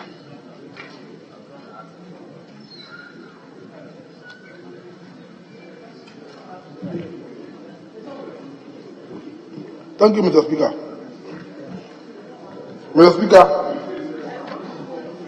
government policy is to develop an airport or aerodrome in all regional capitals of Ghana. This is to, among other objectives, open up the country for trade and tourism. Mr. Speaker, there are currently about 5 civil airports in Ghana, that is Kumasi, Tamale, Sunyani, and Accra. The ministry has also commissioned a feasibility study which is currently ongoing to identify a suitable location for an airport in the central region, central or western region or in between. Mr. Speaker, as mentioned earlier, the policy of government is to develop an airstrip in all airports in all regional capitals, and these include the newly created 6 regions. Accordingly, the policy that by being the capital of the 2 regions will be considered for an airport in due course. Relevant technical feasibility studies have been done. Mr. Speaker, the above notwithstanding, the Ghana Airport Company Limited aims to collaborate with the district and municipal assemblies of locations where airstrips are located, together with the relevant stakeholders, to attract the private sector to invest in the rehabilitation of the airstrip to support local tourism, crop spraying, medical evacuation, among others. Thank you very much, Mr. Speaker. Yes, member for Karachi West. Any supplementary question? Thank you, Mr. Speaker. Mr. Speaker, in the minister's answer, paragraph 3, he says it's the government policy to develop airstrips in all regional capitals. And this includes the newly created 6 regions. Mr. Speaker, I want the Honorable Minister to know that Karachi is not a regional capital. Karachi is not a regional capital. Dambai is the regional capital. But it's Karachi that has the airstrip. It's Karachi that has the airstrip. That's why I'm asking this question, whether you have plans to expand it. Because Karachi is a very important place, a very central place. That's why we have the airstrip. And the military, when there are emergencies, they land there to refuel. That's why I'm asking you this question. So can you tell me that because Karachi is not the regional capital, you're talking about the regional capital, apart from developing the regional capital, you have plans to develop the Karachi airstrip? Yes, Honorable Minister. Mr. Speaker, it is so. If the Honorable Member has gone to the 4th paragraph, you would have seen the next leg of my answer. When I said that the Ghana Airport Company act with other municipal assemblies to develop such facilities when they think that it is profitable for the development of the local economy. Thank you very much, sir. Yes, Honorable Member. Are you satisfied? Mr. Speaker, I'm not satisfied with this answer. I'm not satisfied with the answer. He's talking about the Ghana Airports Company aiming to collaborate with the district and municipal assemblies of locations where airstrips are located together with relevant stakeholders to attract private sector to invest. So he's talking about private sector investment. That's what you're talking about, private sector investment. I'm talking about your ministry. I'm talking about your ministry, not private sector. I'm saying that the military, they land in Karachi to refuel. So it's a very important airstrip. So you are not talking about PPP arrangement. I'm talking about your ministry. Thank you, Mr. Speaker. Yes, Minister. Mr. Speaker, I have said that when it is necessary for some economic reason or medical reasons or other reasons, the Ghana Airport Company collaborates with other agencies or themselves to develop some of these airstrips. If it is that we have potential investors who want to collaborate with the government to develop the Karachi, we will do so. If government, like I'm saying, apart from the master plan to develop this regional airport, there's also another master plan that we have to develop some of these airstrips based on reason. It may be economical, it may be medical, it may even be medical in terms of the facility. So Ghana Airport Company collaborate with other municipal authorities or private sector people to develop some of these facilities. So, Madam, Honorable Member, I understand your concern, and I'm going to work with you to make sure that the Karachi airstrip being it economical or medical, will be developed either by government itself, the assembly, or together with the private sector. Thank you.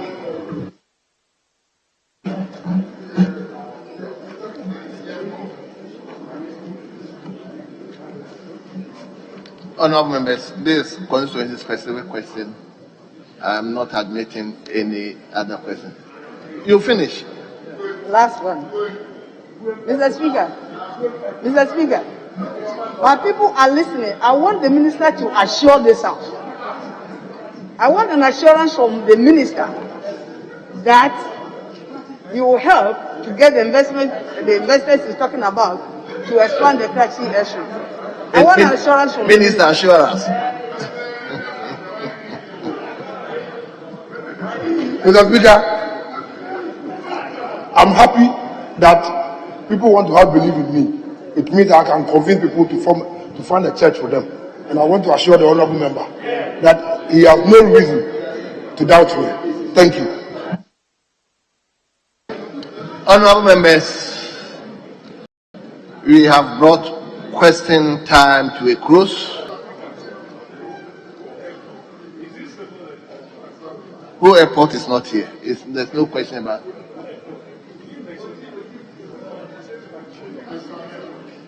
Honorable Kofi, today we've spoken a lot. If anything, I'll give Lisbeth the opportunity. Yes, let's hear. Thank you, Mr. Speaker, for the opportunity to ask a follow-up question.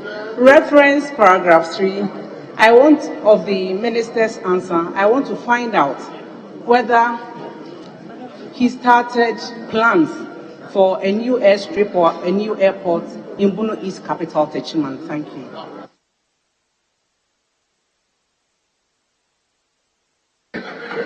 Mr. Speaker, let me wish my dear honorable wife, the husband is my friend. The husband is my friend.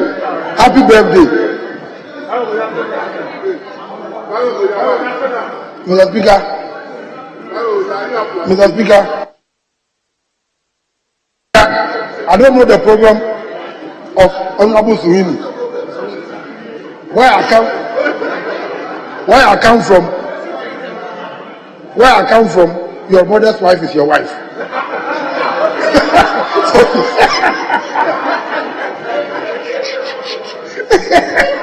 Yes, no, you know.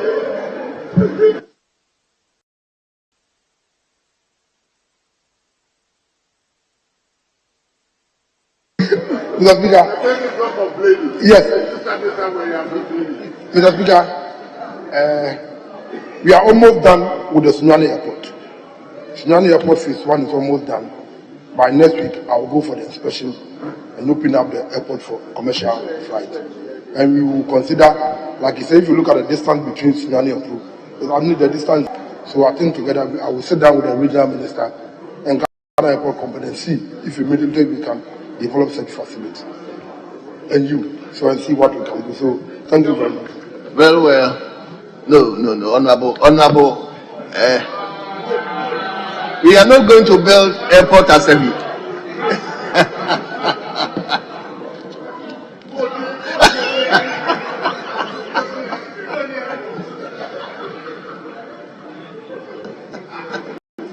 Thank you, Mr. Speaker. Mr. Speaker, in view of the fact that the ministry has plans to expand the Krachi airstrip, will the minister consider constructing an airport at Sefiyo, also the regional capital of Western North? Thank you, Mr. Speaker. Yes, Minister, let's hear you. Mr. Speaker, now that I know that honorable members want airport or airstrip in their region, I will form a committee, and the committee will sit down and assess this, and I'll come back to that. Thank you. Yes, honorable members. Yeah, honorable minister, on behalf of the House, let me thank you for attending upon the House to answer 8 separate questions. We are grateful to you. You are hereby discharged.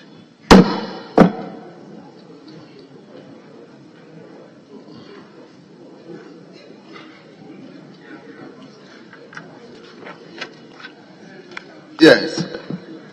We turn to item number 7. Item number 7.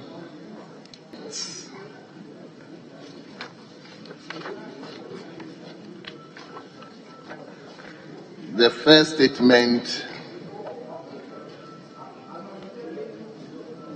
is from a member for Adwajiri in Sawem, who happens to be the majority whip. He wants to tell us the untold story of Ghana Gas. Ghana Gas. Honourable member, you have the floor. You may read your. Thank you, Speaker, for the space granted. The Speaker, the Ghana National Gas Company, the GNGC, is a strategic gas midstream company which was incorporated in July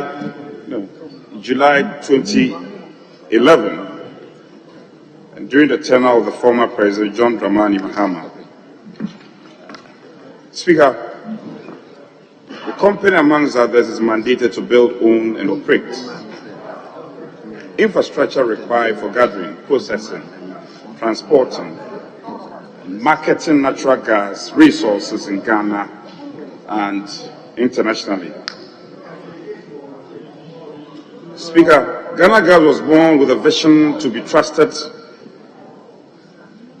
and a reliable gas service company.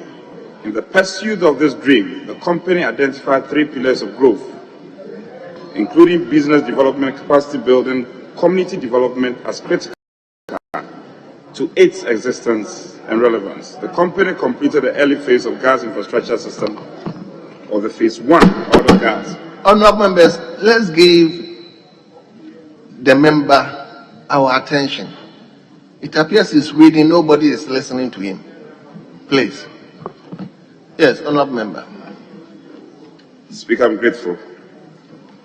The company completed the early phase gas infrastructure system, or the phase 1 of the Western Corridor Gas Infrastructure Development Project in November 2014 to enable the processing and transportation of dense phase raw gas for the Jubilee field to VRA for power generation. These phases comprised the Atuabo gas processing plant,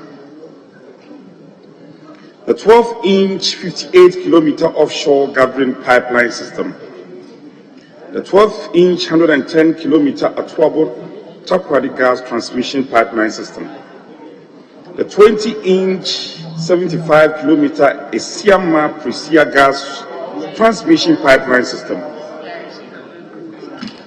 Takoradi distribution system, the Esiama regulating and metering system, the Prisia regulating and metering system,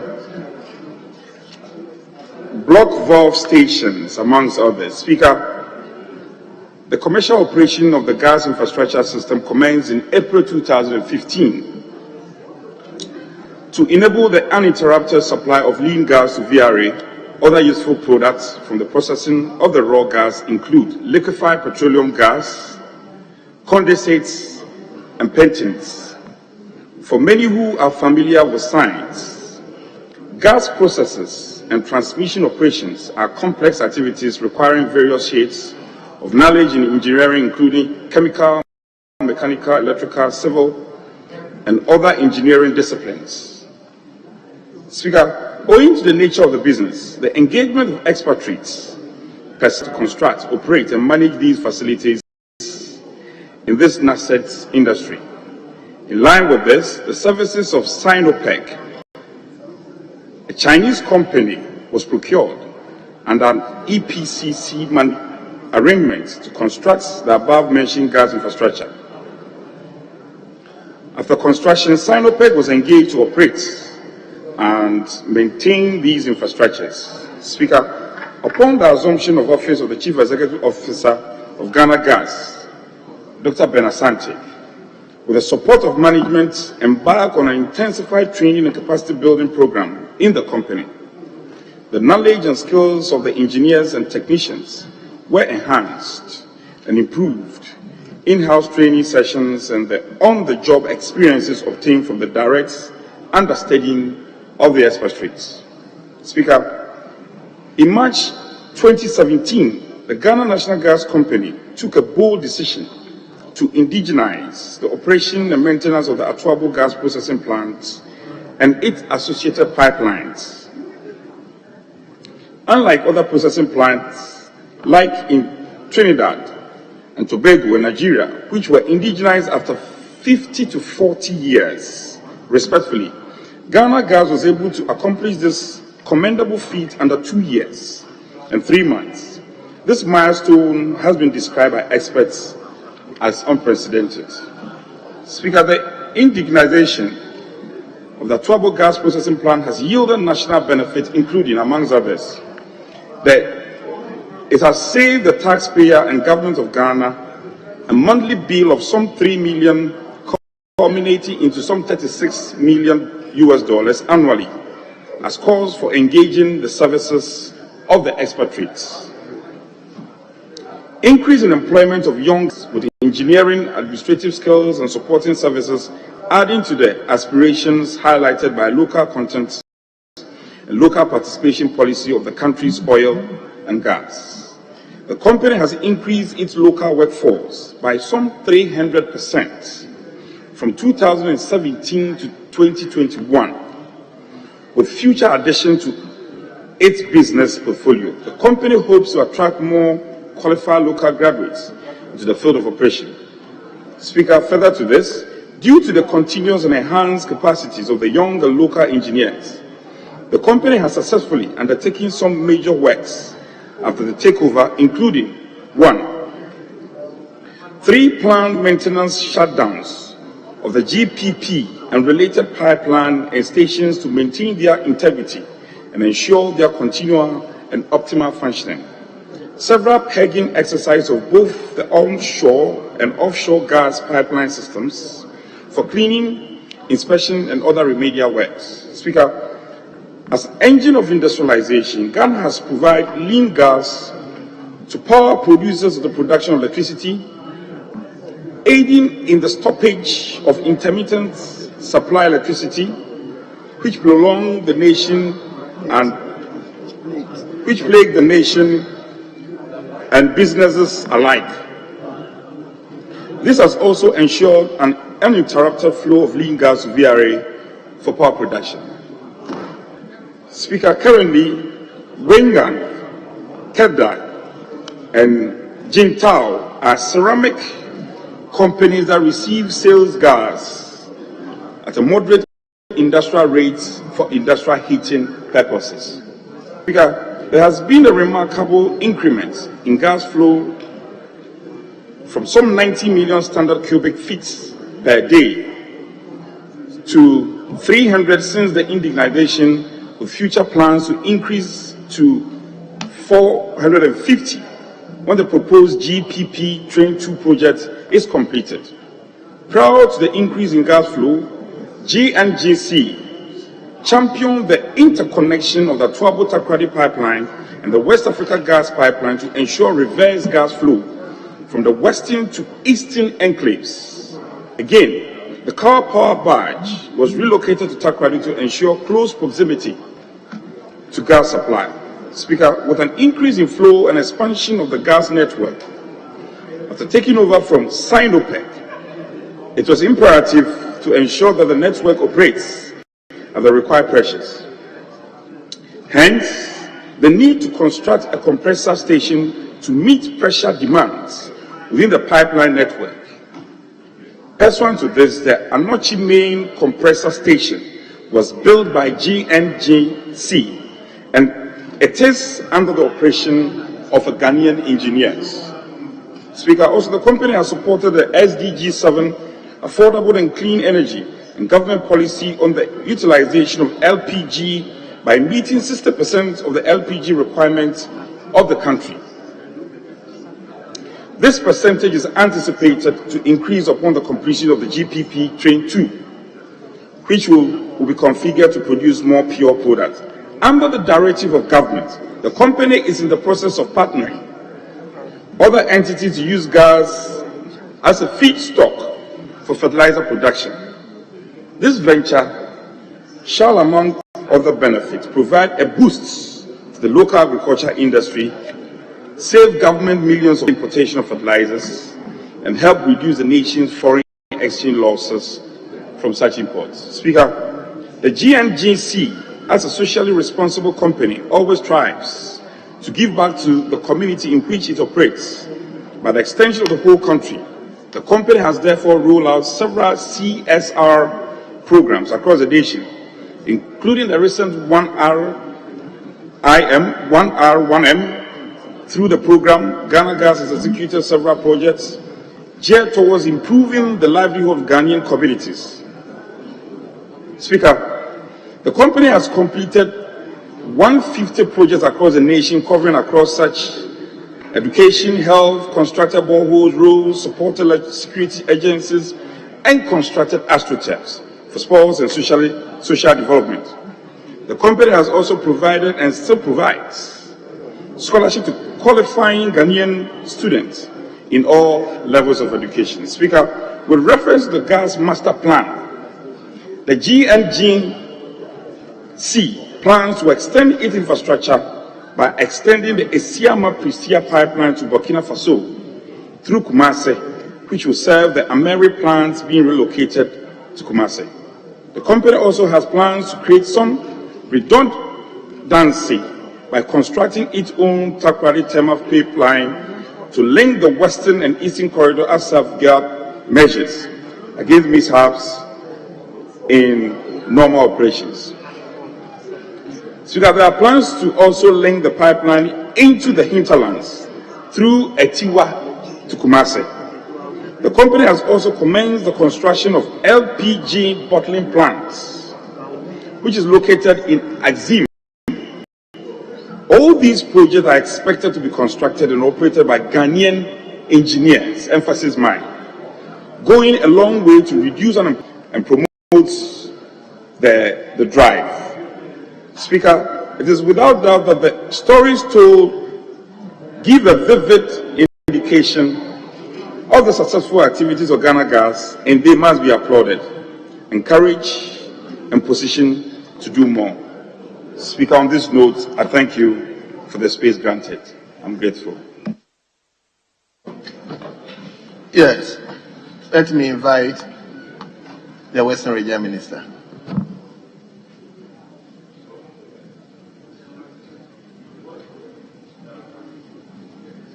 I have invited the Western Regional Minister. Thank you very much, Mr. Speaker.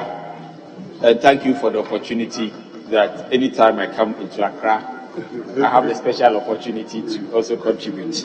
Mr. Speaker, I believe that the maker of the statement is very right in asking us to continue to support Ghana Gas to do more. Mr. Speaker, we all know the genesis and the beautiful story of Ghana Gas, especially its local content and indigenization drive. As we speak today, all the engineers there are Ghanaians. I mean, Ghana Gas can be compared with Vacu. It can be compared with VRE. It can be compared with TOR within a short period of time. So clearly, it shows that they've done something that other people have not been able to do. Mr. Speaker, the Ghana Gas Company, like the maker said, plans to have its own onshore pipeline that will connect the west to the east and then the hinterlands. But what is the essence of connecting it to the hinterlands? The essence is to industrialize the country. And with 1D, 1F coming up strongly in this country, we know that the energy that is going to be produced by that pipeline onshore is key in growing our industries.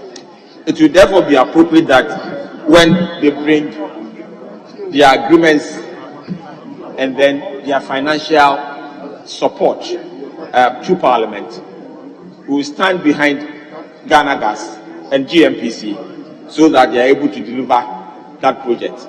For me, I believe that that project is long overdue because the discussion started way back in 2007 and still they've not been able to bring it. I want to use this opportunity to encourage Ghana Gas to bring it to Parliament so that we can approve it, so that the opportunities for jobs for our young ones will be enlarged.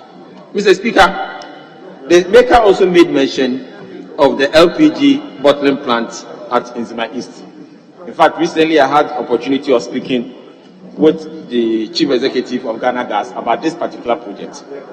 Mr. Speaker, this particular project is supposed to be generating about 3,000 jobs. And we know that recently a lot of young people have been complaining that they are not getting opportunities at Ghana Gas. And I believe that this is one of the solutions that Ghana Gas will be able to do. Furthermore, Mr. Speaker, Ghana Gas is key to the development of Western region.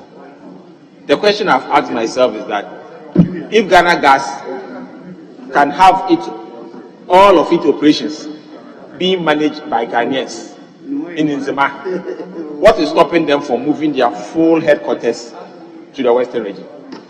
If they can run this system, what is stopping them from just moving their headquarters to the Western region? And therefore, I want to use this the same way GMPC has been able to move or started moving their operational headquarters to Takrady. And then we want to make Western region the back office for the oil and gas industry. Nothing should stop them, because if they can be able to manage this huge facility on their own, what is just stopping them from just moving houses and moving schools and moving universities and secondary schools and hospitals into the Western region? Last but not least, Mr. Speaker, what I want to let everybody understand is that Ghana Gas has shown that Ghanaian companies can do more. Ghanaian companies can be excellent. But we know that Ghana Gas also have challenges. Challenges of being paid their gas that are given to power producers and ECG. I believe that is one area we should help them to be able to recover those monies so that they can reinvest them in a company that is doing very well, so that they can do more for all of us as a country. If you go across the length and breadth of this country, they also do a lot of social good. I mean, when we talk about AstroTurf, they've done one, Asupa. I've seen that they are doing one in Swami. They've done one at Swami. And those of us, and then Axim, and then in Sawum. In fact, mine is currently being done. Currently, mine is currently being done. I know Asawasi too. On the other side, they have also got it. Asawasi will soon get. Oh, Asawasi will soon get. Oh, Asawasi will soon get. Unfortunately, just to correct the facts. In fact, no plan. There's no even plan to do that of Asawasi. No even plan. If he is now going to lobby for me to get one, I'll be grateful. But just to inform him that, yes, I heard Swami twice. I heard Nsawam Jojiri 3 times. But as one says, only has not been considered. I don't know. But I'm very happy if you can lobby for me to get one. Yes, Minister. The former chairman for Mines and Energy Committee says that he knows that there are plans in the pipeline also for other constituencies. So I know that very soon maybe he might also be lucky to get one for his people. But we all know that Ghana Gas is a national company and it has been assisting everywhere in this country. And therefore it is proper that we all support them. One, especially to be able to recover their bills from the likes of the IPPs and then ECG, so that they can continue to grow Ghana Gas well, so they can serve Western region and serve the rest of the country. Thank you very much, and may God bless us all. Thank you very much.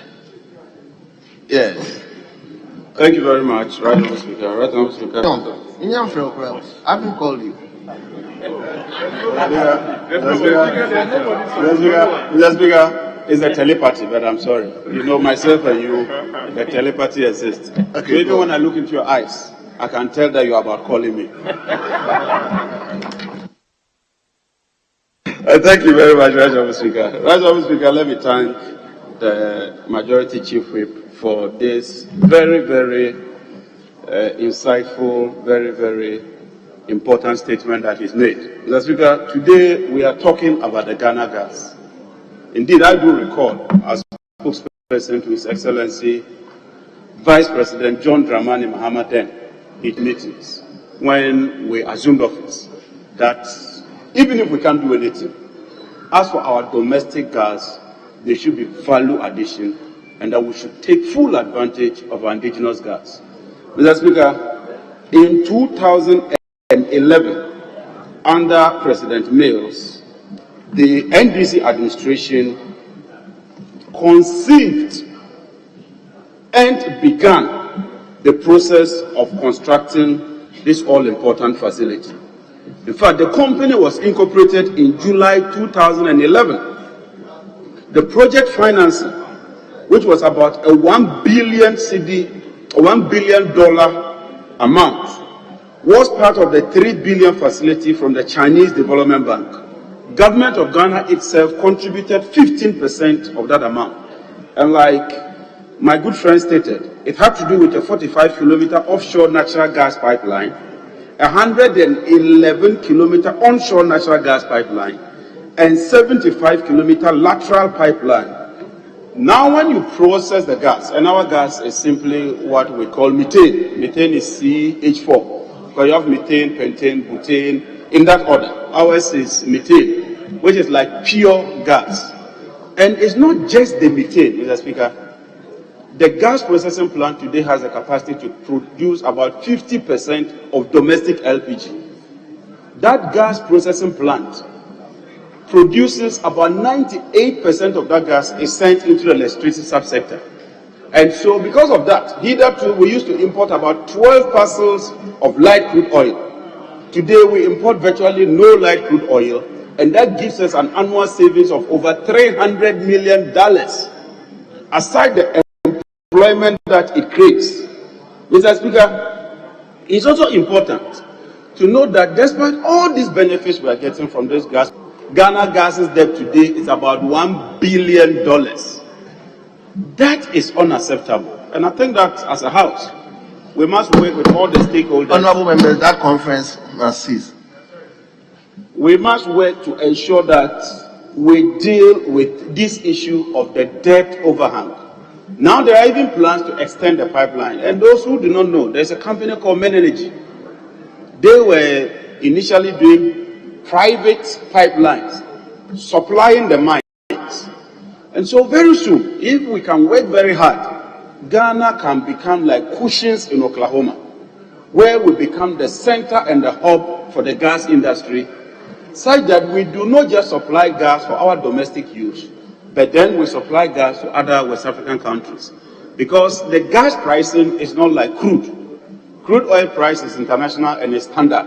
But when it comes to gas pricing, even though you can index it to crude, is normally not the case. And so Ghana can become a center where, like Henry Hobbs, this becomes the place for gas pricing and its determination. And so, Mr. Speaker, beyond that too, it should send us to the petroleum sector properly in terms of our crude oil. If we can process our indigenous gas and get all this benefit from it, why can't we do so for our own crude? I recall that during our time, we procured 2 million barrels of 10 oil for the Tema Oil Refinery. The Tema Oil Refinery at peak capacity can process 65,000 barrels of crude oil. And there's a ratio, that's the 3-2-1, which means that out of every barrel, you can get like 2 barrels of gasoline and 1 barrel of heating oil. So I think that government should look at the Tema Oil Refinery. I believe that when you look at petroleum economics, once you hit around 65,000 to 70,000 barrels, you become profitable. And the Tema Oil Refinery meets all the requirements of a refinery: the location, the nursing complexity, the workforce, the refineries, strength and all that.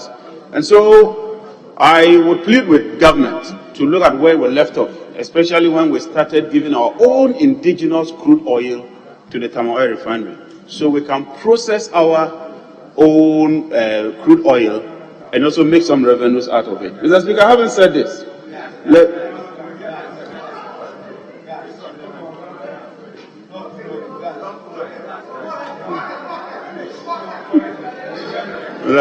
Mr. Speaker, having said this, let me pay homage to former President Mills for that vision, and particularly for His Excellency John Dramani Mahama. Particularly for His Excellency John Dramani Mahama. Because in 2014, President John Dramani Mahama personally went there and commissioned that facility and started producing gas. Mr. Speaker, like the majority leader always says, now who we? Mr. Speaker, now who pay? On that note, Mr. Speaker, I thank you for indulging me. Yeah. Thank you very much.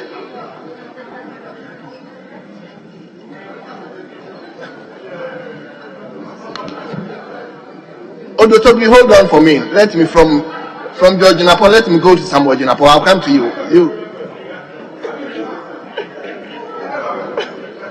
Mr. Speaker. Odotobi, I'll come to you. You hold on a bit for me. Mr. Speaker, thank you very much for the opportunity and listening to my honorable friend. Mr. Speaker, I was very eager to hear from him. Who is your honorable friend? The member of parliament for Yapre Kosogo, my brother.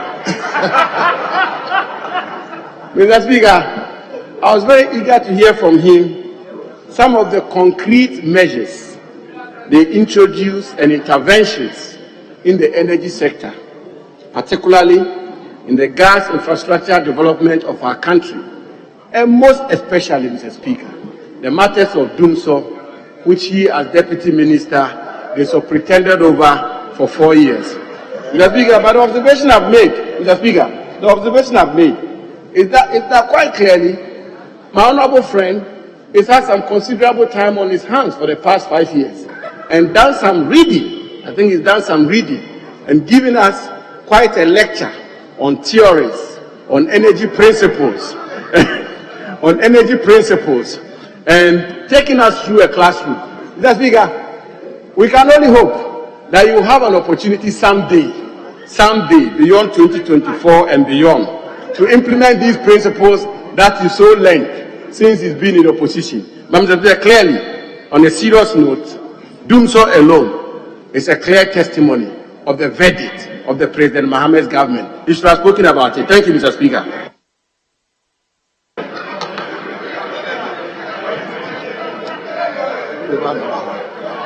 Yes, honorable member for.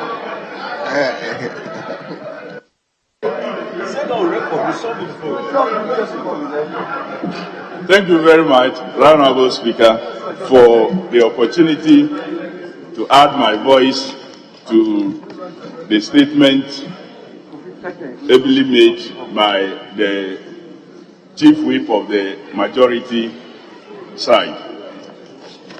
Indeed, Mr. Speaker, I'm hearing from this House they talk about the resolution of Dumso. If my good friend and colleague from the other side wants evidence, he can seek it from the Vice President of the Republic, when he himself admitted that we should not be congratulated or thanked for solving Dumso. It means they admitted that we solved it. I agree with the maker of the statement that the Ghana Gas Company has largely contributed to the complete eradication of Dumso over a period because of able and proper supply of gas to run the gas plants that generate energy. What it means is that those who had the foresight, the vision to establish the Ghana Gas Company from its infancy all the way through to this point need commendation. In doing so, however, I would also commend the current leadership of the Ghana Gas Company, that they have continued with the existing protocols that have led to the indigenization within the shortest possible time. Mr. Speaker, for them to have achieved that, what it meant was that the foundation stone should create that opportunity for quicker and easier indigenization, without which that feat would not have been chalked.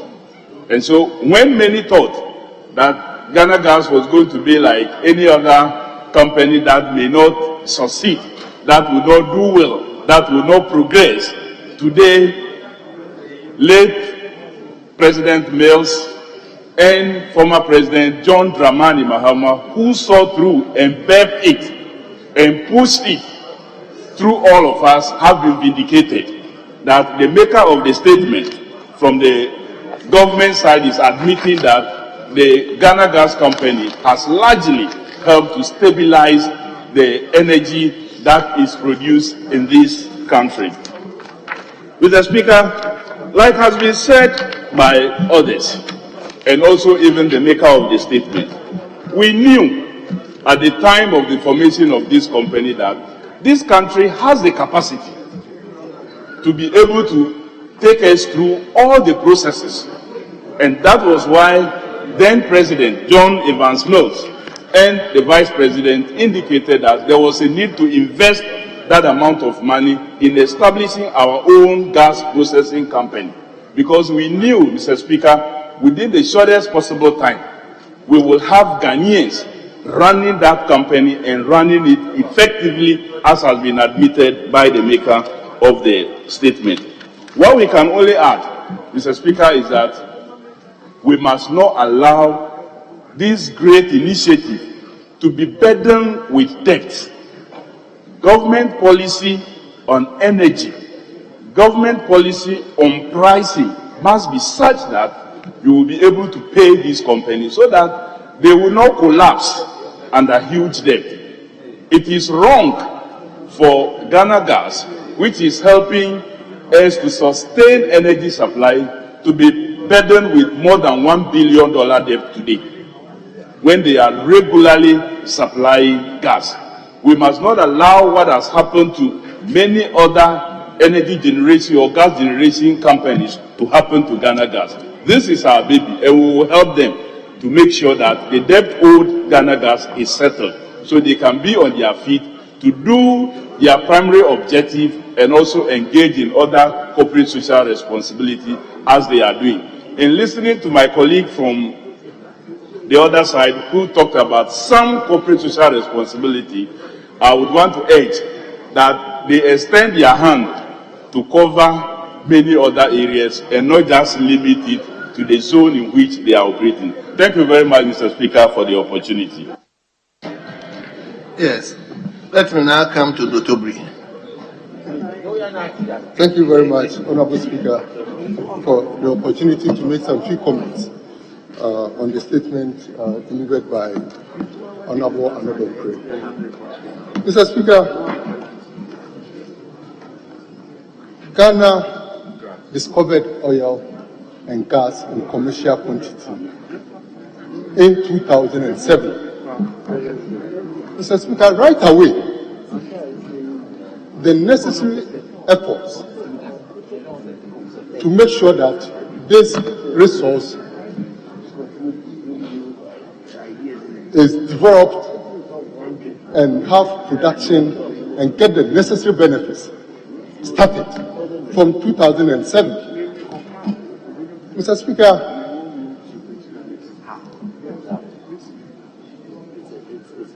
for the processing of the gas, Mr. Speaker, there was even an advert by the then government and the President, His Excellency John Adjei Kufuor, for companies to bid for the processing plant. 2008. And that was in 2008. Mr. Speaker, I'm happy that the government of His Excellency Professor Atamels did not abandon the project, but continued from 2011 by establishing the Ghana Gas Company.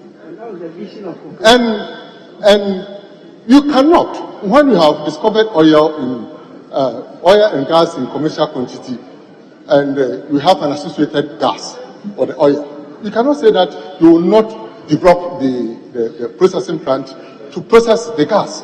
So it was part of the initial work that was done by the government. Mr. Speaker, so whilst I commended for the continuity of the project, I mean, we need to put the past right and for everybody to understand that. Mr. Speaker, I'm happy for the story of Ghana Gas. We all are aware of the importance and the benefits of gas in our economy. It is cheaper, it is environmentally friendly, and for me, that is the way to go in these modern times. And that the Ghana Gas Company has been able to stay on course and also to work to make sure that this dream of Ghanaians come true. Mr. Speaker, if you look at the compressed nature of gas processing, it is very risky. But if Ghana Gas Company, as of now, from 2015 to 2017, was able to indigenize the company from the top to the bottom, all the engineers working in the company are Ghanaians. Some other countries, as stated in the statement, took about 30 to 40 years before they were able to do this. If Ghana has been able to do it, it means we have the capacity and we have the people to deliver. And that we should be proud of ourselves and make sure that we will replicate this in other areas, and most especially, Mr. Speaker, in the upstream industry. Mr. Speaker, you passed the local content law, which as Ghanaians, we need to give priority to most Ghanaians in terms of supply of goods, financial, engineering, other services, which it is needed mostly in the upstream industry. But can we say that we have been able to do what is expected of us, as it has been done at Ghana Gas? Mr. Speaker, the CEO of Ghana Gas, Dr. Benasanti, as a former chairman of the Mines and Energy, we used to engage him a lot. He's a Ghanaian, and that's why I'm happy. I mean, the man is very apt and very experienced, very hardworking, and there's no doubt that Ghana Gas is now being managed well, and we are telling the story to Ghanaians as we speak. Mr. Speaker, for me, as the already speakers have said, that this is a very capital-intensive project. From 90 million standard cubic feet capacity level to about 300, which means they have done so much investment from 2017 till now, and that there's so much money which has been sunk into the operations of Ghana Gas. So we cannot have any excuse for the utilization of the gas and we are not paying. How do they pay back the funds that they have utilized to bring the facility to this level? So whilst we are all asking government, most especially the users of the Ghana Gas product, VRA, ECG, and other institutions, to be up and doing and make payment to the company for them to have that efficient and effective running of the facility. Mr. Speaker, I will end my comment and comment the maker of the statement for coming out with such a very important statement, which should give every Ghanaian hope that we can do it when we give the opportunity to the right people to deliver. Thank you very much, Honorable Speaker.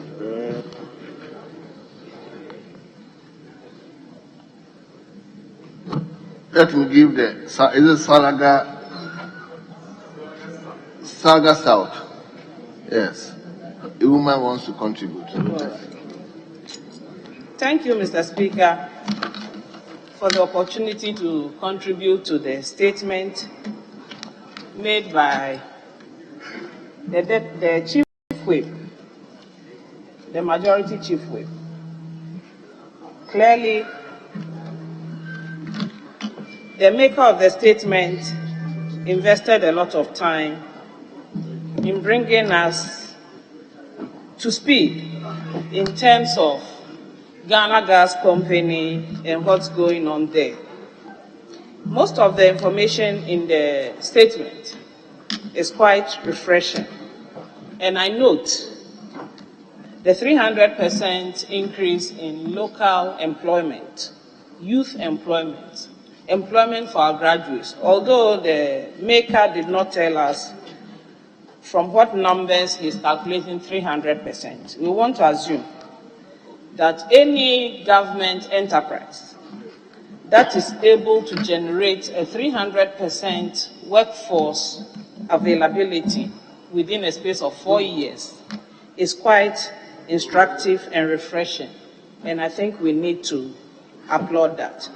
Mr. Speaker, the maker of the statement indicates that Ghana Gas Company Limited has, for now, managed to attain a 60% LPG production to serve the local market and is hoping to do even more.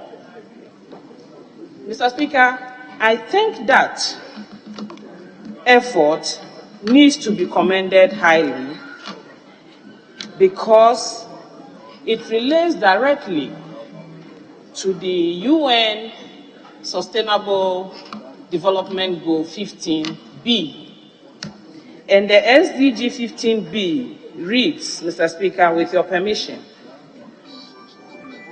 promote the implementation of sustainability management of all types of forests, halt deforestation, restore degraded forests, and substantially increase afforestation and reforestation globally.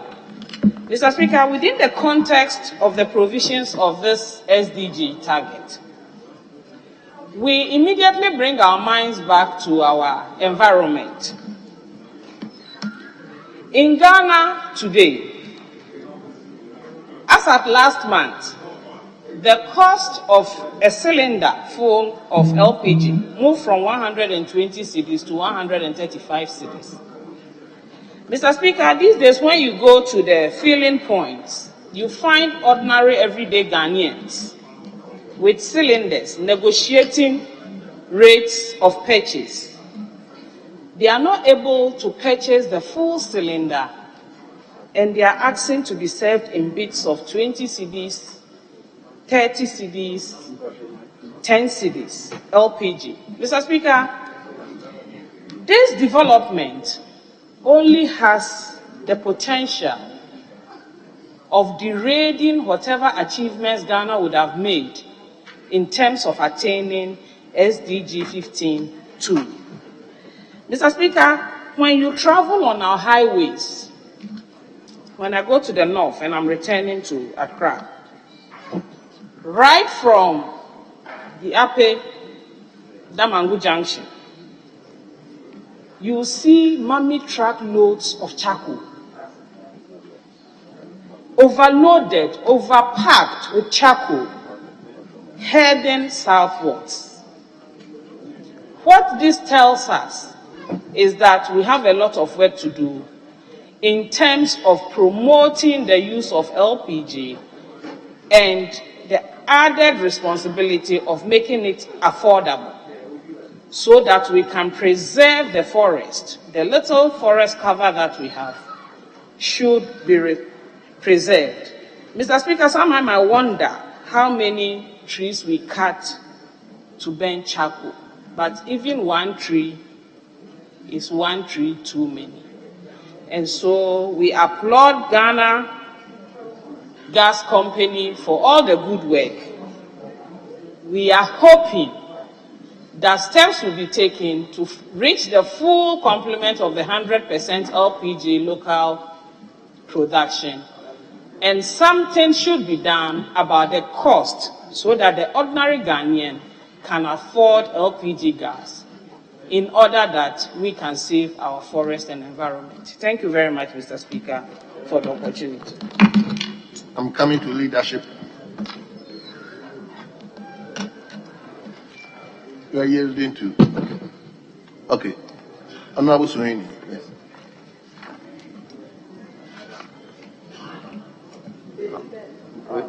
Your mic.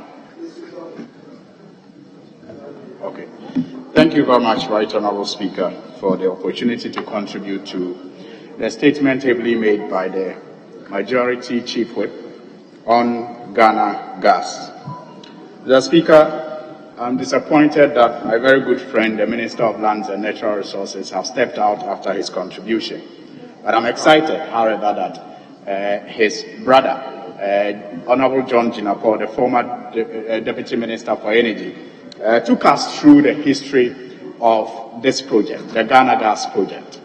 And so, Mr. Speaker, I'll just add a few memories of my own, especially working in the media, where it was an annual thing to do.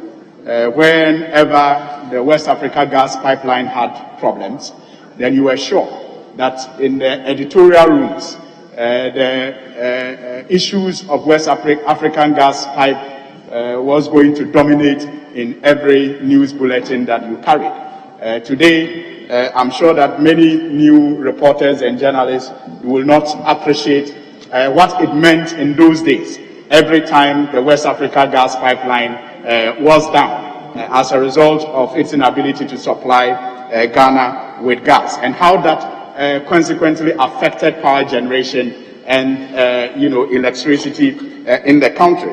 Mr. Speaker, I said I was disappointed the Minister for Lands and Natural Resources stepped out because he highlighted the issue of Dumsop. And Mr. Speaker, for me, listening to the statements and the contributions, Ghana Gas clearly represents the way we should go as a country in solving our problems in a lasting manner. Mr. Speaker, why do I say this?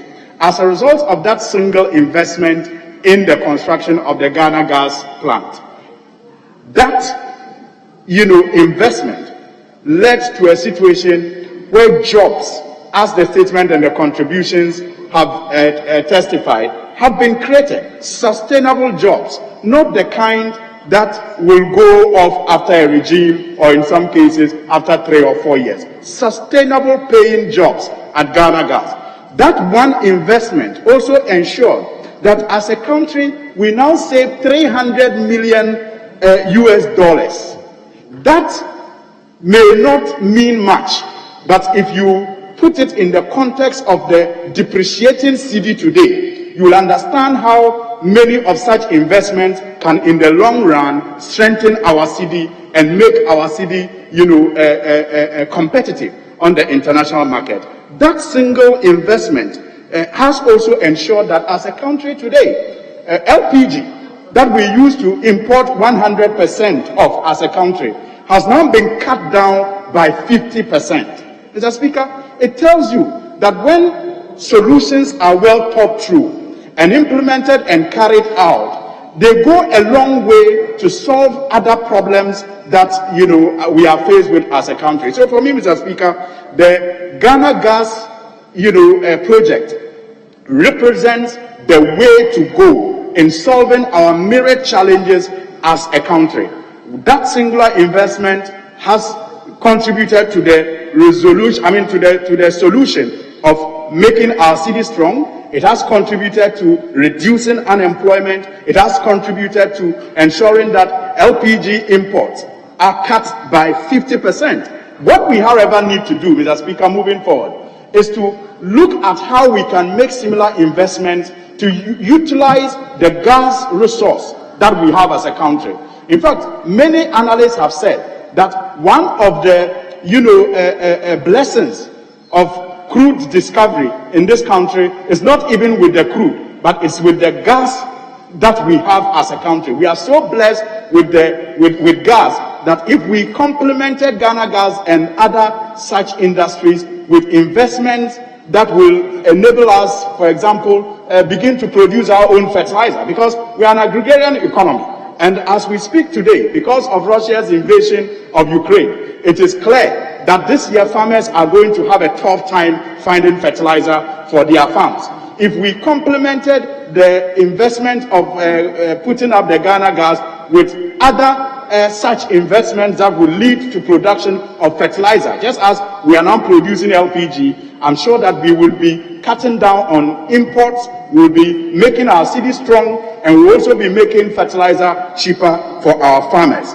And that is why it is sad, Mr. Speaker, finally, that indeed, as we speak, according to the PIAC report, Ghana Gas is indebted to the tune of about $1 billion US. I think that is unacceptable, that is sad, and that only goes to support stories of people who say the state never manages anything well.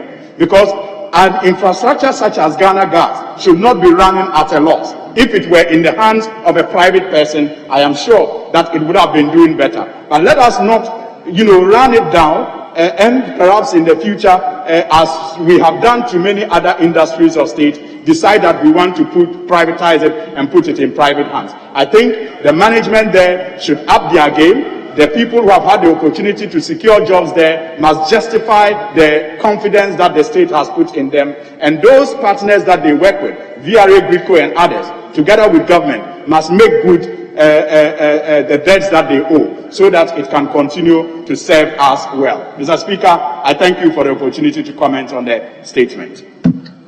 Leader, may I respectfully come to you? Speaker, thank you very much for the opportunity to contribute to this statement, well researched and really very informative to us. Mr. Speaker, but just to begin by some correction. The second paragraph of the statement indicates that the Ghana National Gas Company is a strategic midstream company which was incorporated in July 2011 at the tenure of the former President John Dramani Mahama. The Speaker, that indeed is a historical inexactitude. It happened under President Mills. The company was incorporated in July 2011 at the time of President Mills and not President John Dramani Mahama. At the time he was the Vice President. So that is a historical inexactitude. Mr. Speaker, the history of Ghana Gas did not begin in 2011. It began when we discovered oil in commercial quantities in 2007. It was not in 2011. Mr. Speaker, the flaring of gas that started when we started exploiting petroleum, but what occasioned this? And indeed, in 2008, if you look at the studies that were conducted, it was an integral part of it to develop the associated gas that have been discovered. But it came to be mainstreamed in 2010 under President Mills, immediately when we started the exploitation of the crude oil. Mr. Speaker,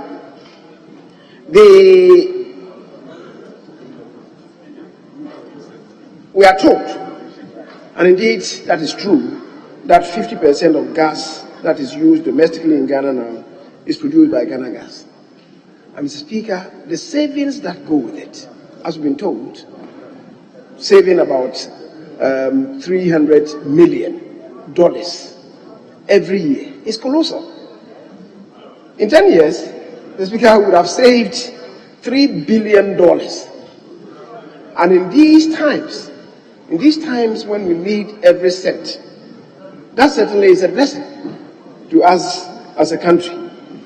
Mr. Speaker, then, before it happened, before it got mainstream, we were having to depend on gas supplied by ENI. It happens to be the most expensive gas supply for us in Ghana. The gas that is delivered by ENI. And Ghana Gas has come in with a real rescue plan for us as a country. Mr. Speaker, it is the reason why we should commend Ghana Gas for what they are doing for us as a country. Mr. Speaker, the indigenization that is taking place, just as happened with hydropower generation at Akosombo, which was manned by Europeans. And then over a period of 8 years, it got transferred into the hands of Ghanaians. This one has taken less than 2 years. Mr. Speaker, we should commend Ghanaians for what we have been able to achieve thus far. And of course, the increment in the number of employees, Ghanaian employees, that has happened to us as a country. Mr. Speaker, once we are this, I believe we need to commend hugely the role played by the Chief Executive of Ghana Gas, Dr. Ben Asante. Speaker, there are many chief executives in some state organizations who are not industry players. Dr. Ben Asante is a hands-on person. Speaker, he has the technical and professional competence, and I believe that he was the best person to have been chosen at the time to handle the development of Ghana Gas. Speaker, by the fruits, we have known that indeed we have a good person handling the affairs of Ghana Gas. Speaker, 2 years ago, this House passed the Petroleum Hub Authority Bill, and we must situate this within the context of the West African sub-region, what is happening.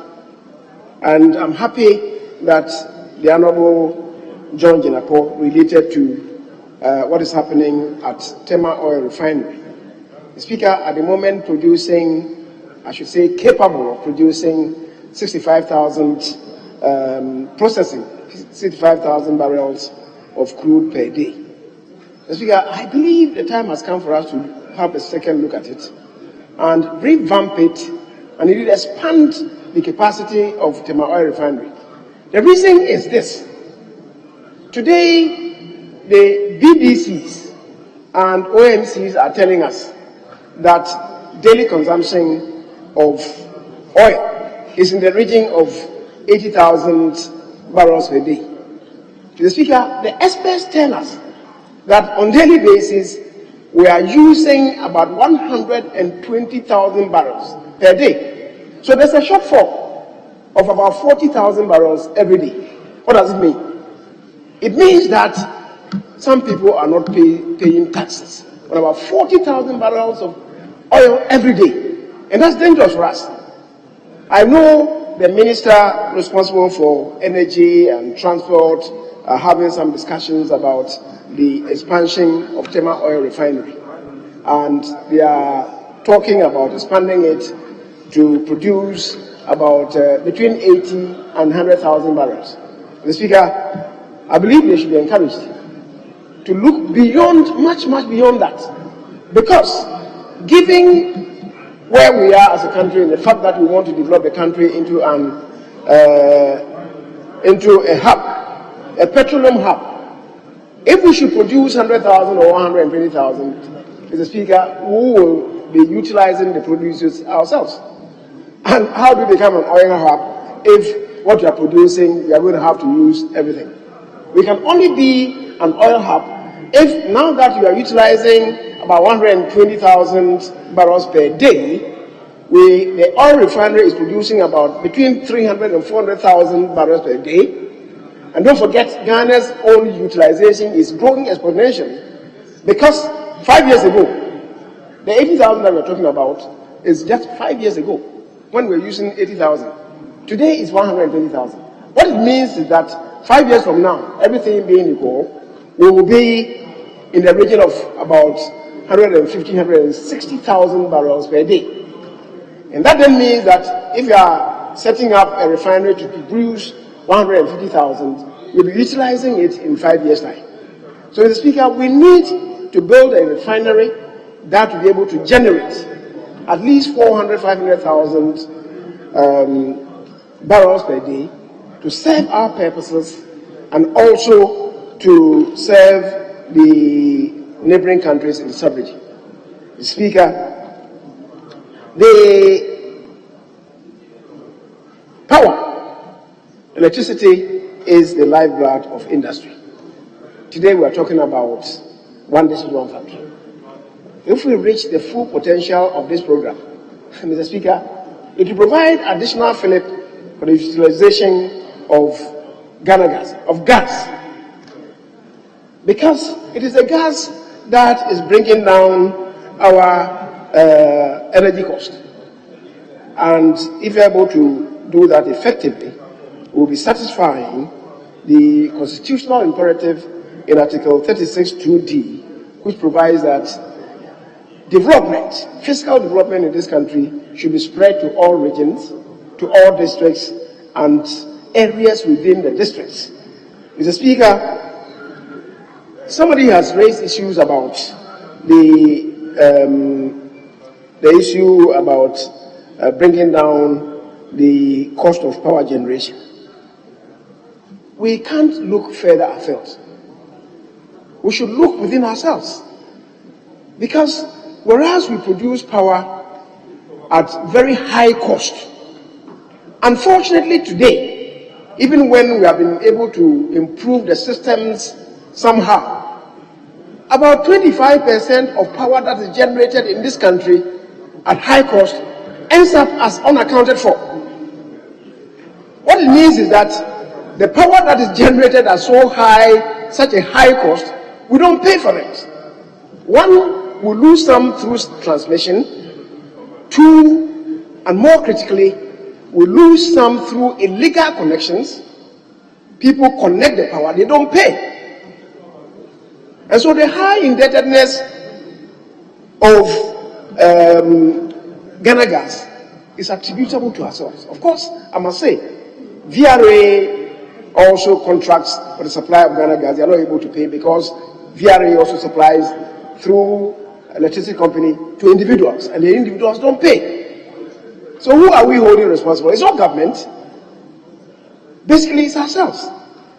So we should be paying for the power that we consume in order to keep Ghana Gas and electricity company in place.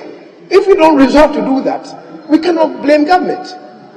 Mr. Speaker, the happy news is that today we are placing premium on the assemblies to resort to proper street systems, street naming systems, in order for us to be able to identify the number of houses in this country, houses that utilize, that connect and utilize electricity, and then we'll be able to identify those of them who don't pay and apply the appropriate sanctions.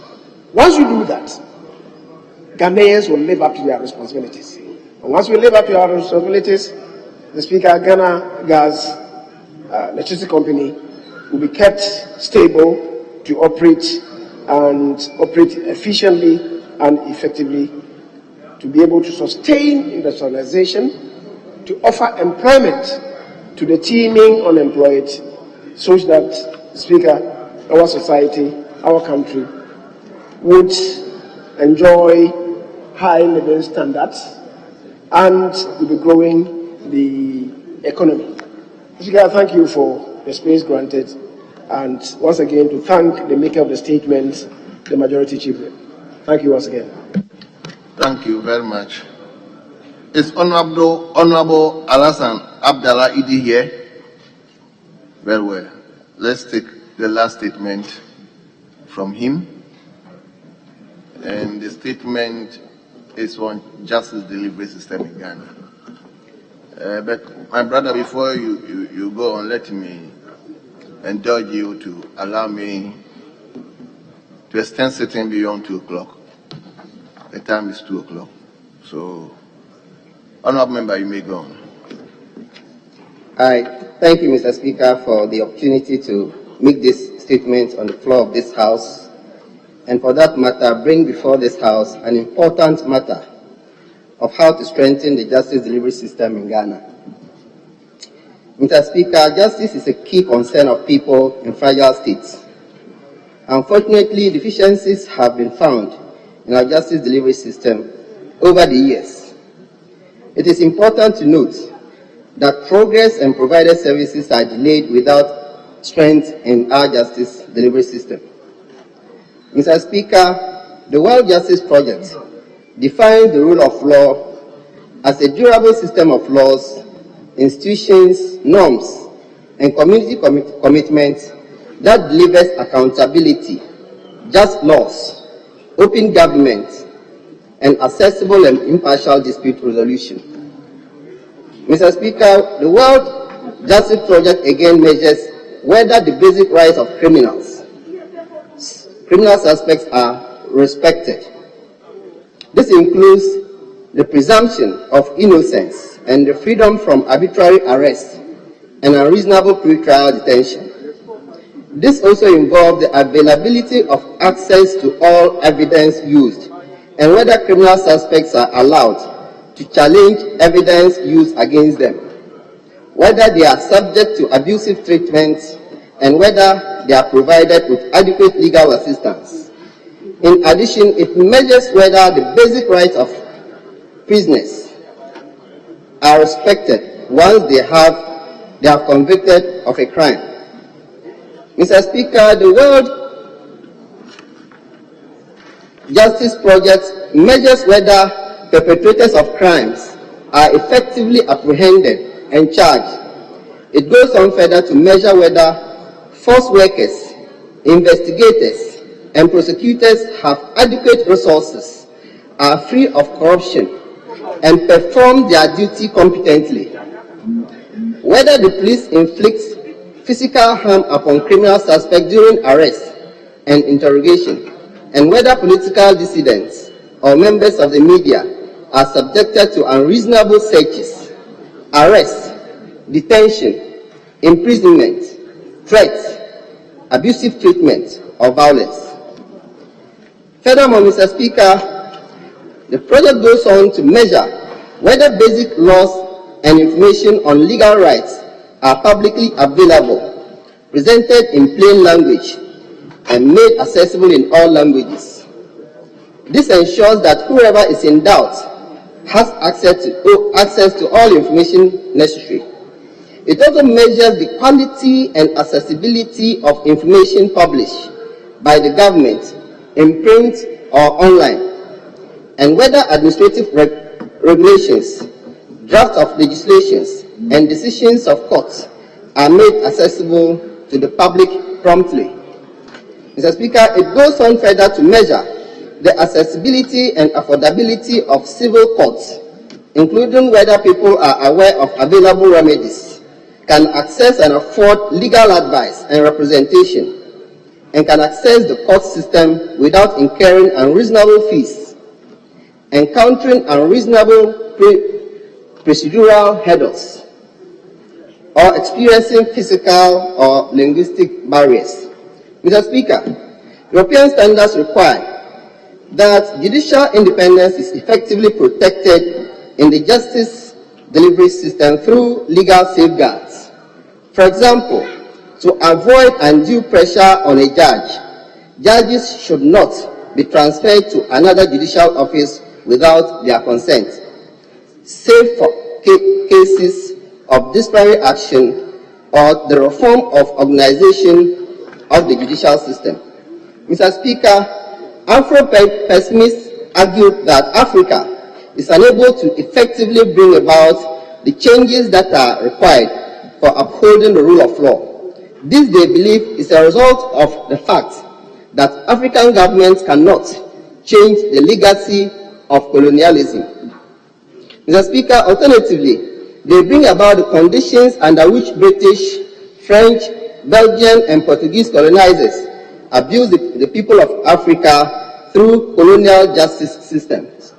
As a result, the effective administration of justice in Africa remains elusive to African governments. Though the trials are huge, traditional approaches to justice through retroactive practices and integration of such practices in the formal justice system have become such a challenge. In contrast, however, Mr. Speaker, the USA and some European countries, where the arrest of a suspect is the culmination of an investigation, this is seldom true of African countries, including Ghana. Among the reasons are poor training techniques and facilities, lack of adequate training of police personnel in the investigation, and poor methods of detection of crime. As a result of these inadequate human and material resources, confessions are often forced out of suspects, who are routinely interrogated and tortured as a means of extracting confessions. Although courts also provide bail to accused persons, underprivileged defendants are often forced into imprisonment before trial because they are unable to provide a monetary bond. It is also, however, interesting to note that many of these accused do not know their rights as far as bail is concerned. Bail also has similar provisions when it comes to offenses punishable by death.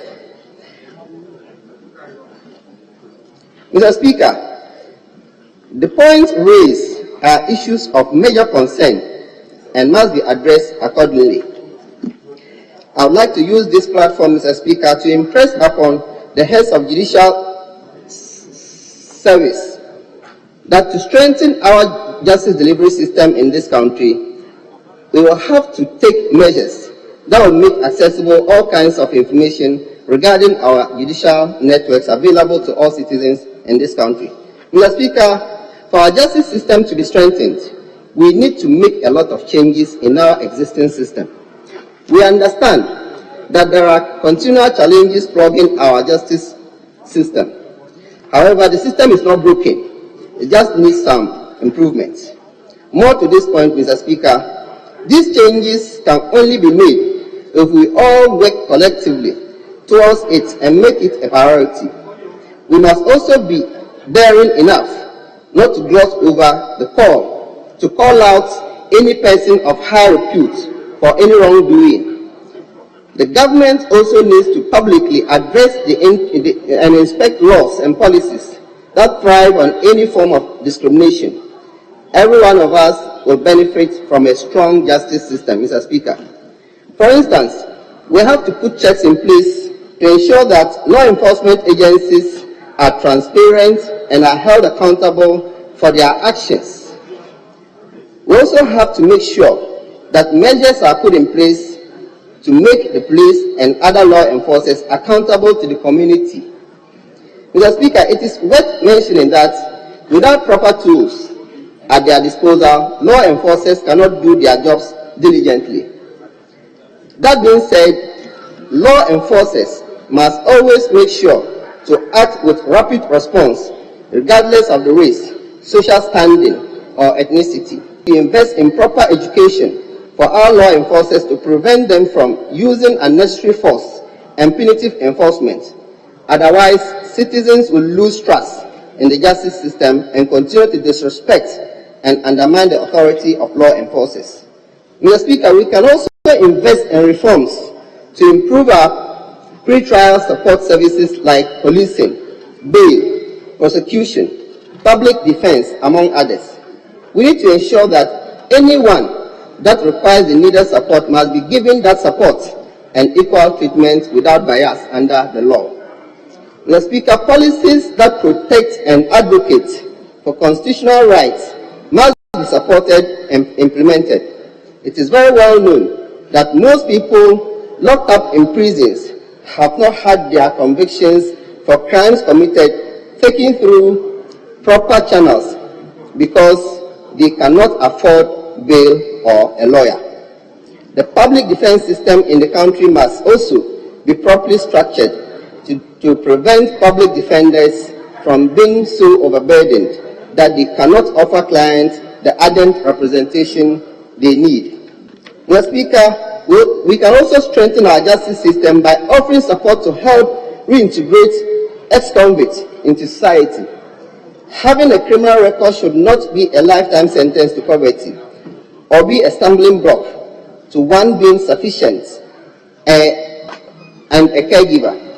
Mr. Speaker, we must support policies that will enable ex-convicts to clear their records, to enable them successfully be integrated into the society. This will significantly reduce and eliminate the long-lasting damage and stigma a criminal conviction causes.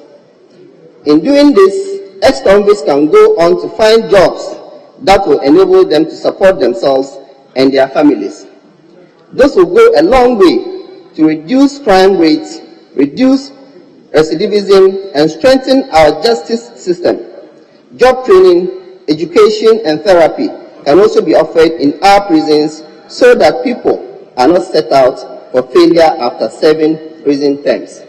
Mr. Speaker, there is also a pressing need to work on decongesting our prisons in the country. Our prisons are full to overflowing that there is little to no breathing room for inmates. For our prisons to be decongested properly, Mr. Speaker, changes must be made. We can start the process by building more prisons or expanding the already existing ones. I also want to use this opportunity to suggest that all cases of inmates be revised. Some of these convicts were probably given overly long sentences for minor crimes because of an unfair hearing.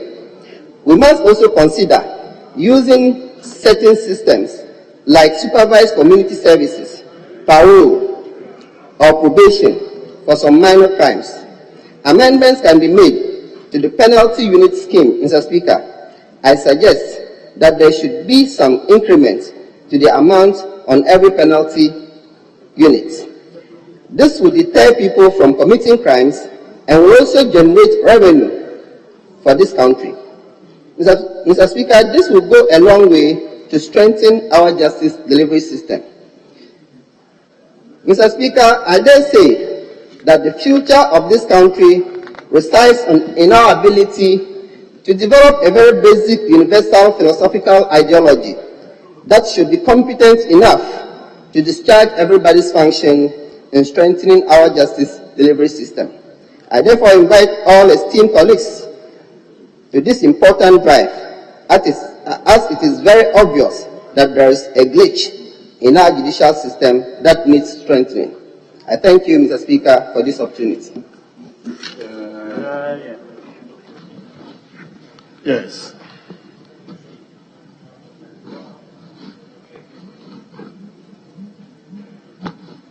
Yes, senior member, let me. SCA. Thank you, Mr. Speaker. Mr. Speaker, this is a very huge topic. When you talk about strengthening the judicial system or strengthening the justice system in the country, justice delayed is justice denied. And when justice is not dispensed well, then the country runs the risk of encountering crisis and conflict.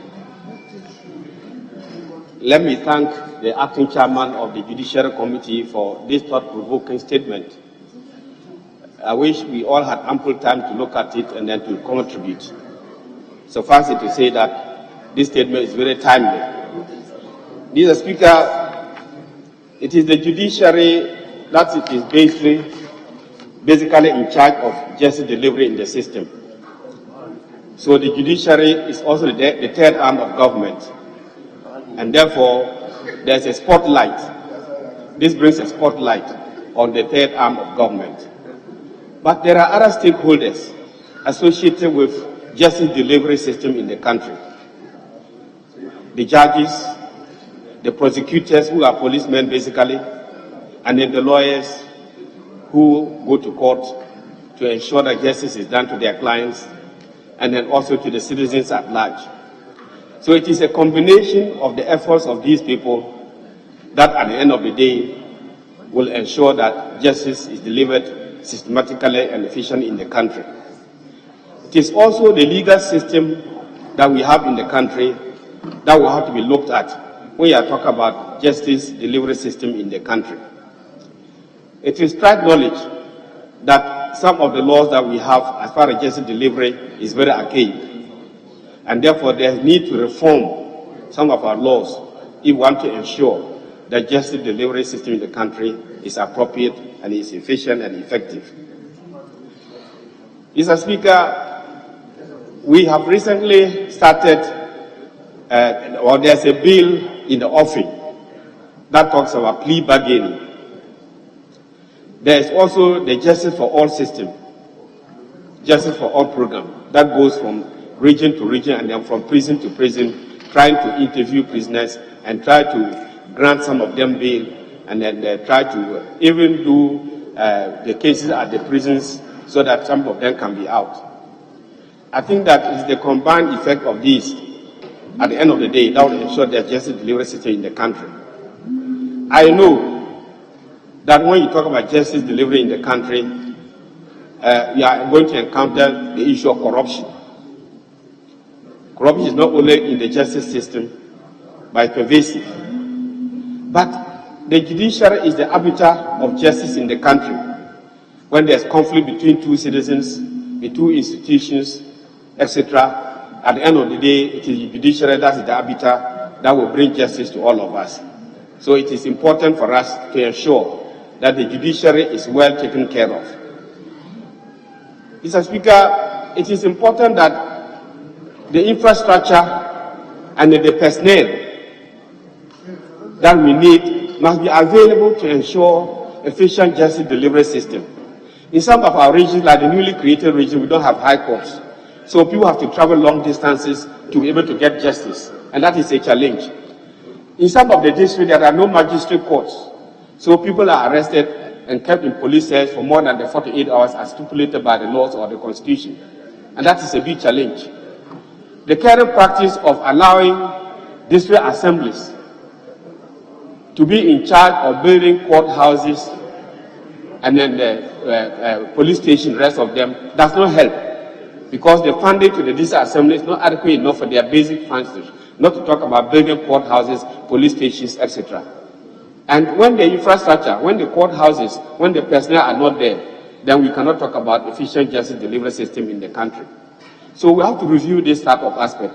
Making justice accessible to people must be sure that we have to provide the infrastructure, must be sure that we have to provide the personnel.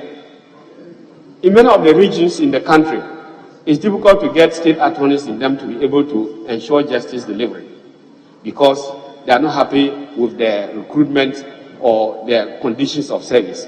That's an area that we have to look at. We need to improve conditions of service so that we can attract some professional lawyers to become district magistrates and judges. That is an area that is very gray. You still have many districts that do not have magistrates, and therefore people have to travel several miles before they can get justice in their areas. That's an area that we have to look at. So even though Ghana is credited for human rights and human rights associated with justice delivery system, I think there's still a lot to be done if we want to ensure that justice delivery system in the country is adequate enough. Many of the prisons are congested. That is why there is a clarion call that we should try to review our laws so that misdemeanors, minor offenses, will no more attract custodial sentences. Minor offenses and misdemeanors should be able to attract communal labor. Go and sweep the streets, go and do labor somewhere so that people can see you. And many Ghanaians, we don't want shaming and embarrassment. So that is an area that we should be looking at, rather than you steal a bunch of plantain because you are hungry, a finger of plantain because you are hungry, and then they sentence you to 6 months imprisonment and use a bag of maize to feed you. It doesn't make any sense. So I think that it is important that we have to review so many systems that we have in the country. The custodial sentencing system must be reviewed. The Justice for All program must be intensified so that we can visit many places and reduce the congestion in the prisons. The alternative dispute resolution must be intensified, must be expanded, so that many cases can be resolved before they end up in court and then in turn up sentence people to prisons and the rest of them. And the plea bargaining must be encouraged so that many people can commit themselves to alternative punishments and then even paying retribution, etc., to the country and then to the people they might have offended instead of going to prison. It is true that when you are poor, you may not get justice. But that is why some few years ago or some years ago, we introduced the legal aid system. And you and me as practitioners know that the legal aid system is more in preach than in practice. It is becoming another legal office for people to go and engage lawyers, and then you have to pay something. Some don't even have money for them to file fees, to file documents on their behalf. So if the legal aid offices can be strengthened, can be expanded and strengthened, and can be resourced, then it will go a long way to help the justice delivery system in the country. On this note, I support the statement, and then I pray that Ghana and this parliament, we should try to review our laws on the judicial system that will bring some solace and comfort to the citizens of this country. Thank you. Yes, let me come to you, Honourable Member for Santiachimnov. Thank you very much, Mr. Speaker, for the opportunity to contribute to this very important statement made by the Speaker, the maker of the statement. Mr. Speaker, I'd like to start with the absence or the ineffective custodial sentence in our criminal jurisprudence. Very often you find people appearing in court on matters that qualify for misdemeanor, and such people, because of the nature of the prosecution and the absence of defense, such people are sentenced to custodial sentences. In any case, as my senior just alluded, we need to re-emphasize the use of non-custodial sentencing so that the minor offenses will not also, minor offenders will not also go to populate the prisons which are already overpopulated. Mr. Speaker, magistrate courts, some of them are not well staffed.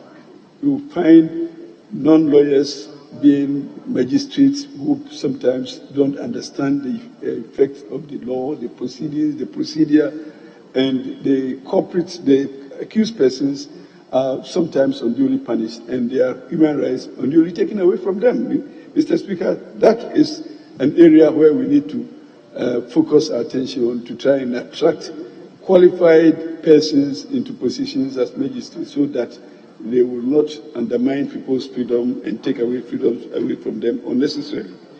Mr. Speaker, we have talked about actors in the judicial system. My senior has alluded to the fact that some of us, as lawyers, we are guilty of not showing interest in cases and not coming to courts in good time, and also not assisting the courts as officers of the court. Some of us go to court and we think that we need to oppose the system. We need to also deny people's rights just because we are in official position to do so, particularly some of the prosecutors. Personally, my frustration in criminal justice was because people thought that the more convicts that you secure, the more that you become a good policeman. And therefore, the police system that come to court they come with the purpose of seeking conviction, not assisting the court in expending justice to accused persons. And in most cases, you as a lawyer trying to rely on the law to secure the release of even accused persons who are so entitled, you'll be frustrated by a prosecutor who thinks that that person must be denied bail by all means. And in most cases, when such persons are conniving with people who are supposed to administer justice, then you can imagine the consequences that befall the accused persons. And we forget that accused persons are not guilty until pronounced. But sometimes the way they are treated even in the police stations before they are hauled into the courts, they are condemned in the police stations before even they are brought before the court. So we must be careful how we affect people's human rights. And in most of the jurisdictions, before you are even arrested, the investigations is carried on to ascertain what constitutes the elements of the charge and whether or not they can situate the charge in the particular case. But in our jurisdiction, once somebody makes a complaint to the police, the first thing they do is come to arrest you without even an investigation. Sometimes they put you in custody whilst they say that investigations are ongoing. In most cases, people are left there to rot, and the people who are supposed to be undertaking the investigations, they don't even do it after all.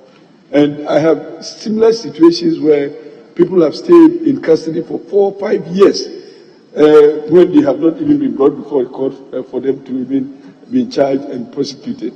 All because a prosecutor may have been transferred, an investigator may have been transferred, and you are left to your fate. Mr. Speaker, there are people who file complaints. They go to police and report for people to be arrested, not because they have committed offenses.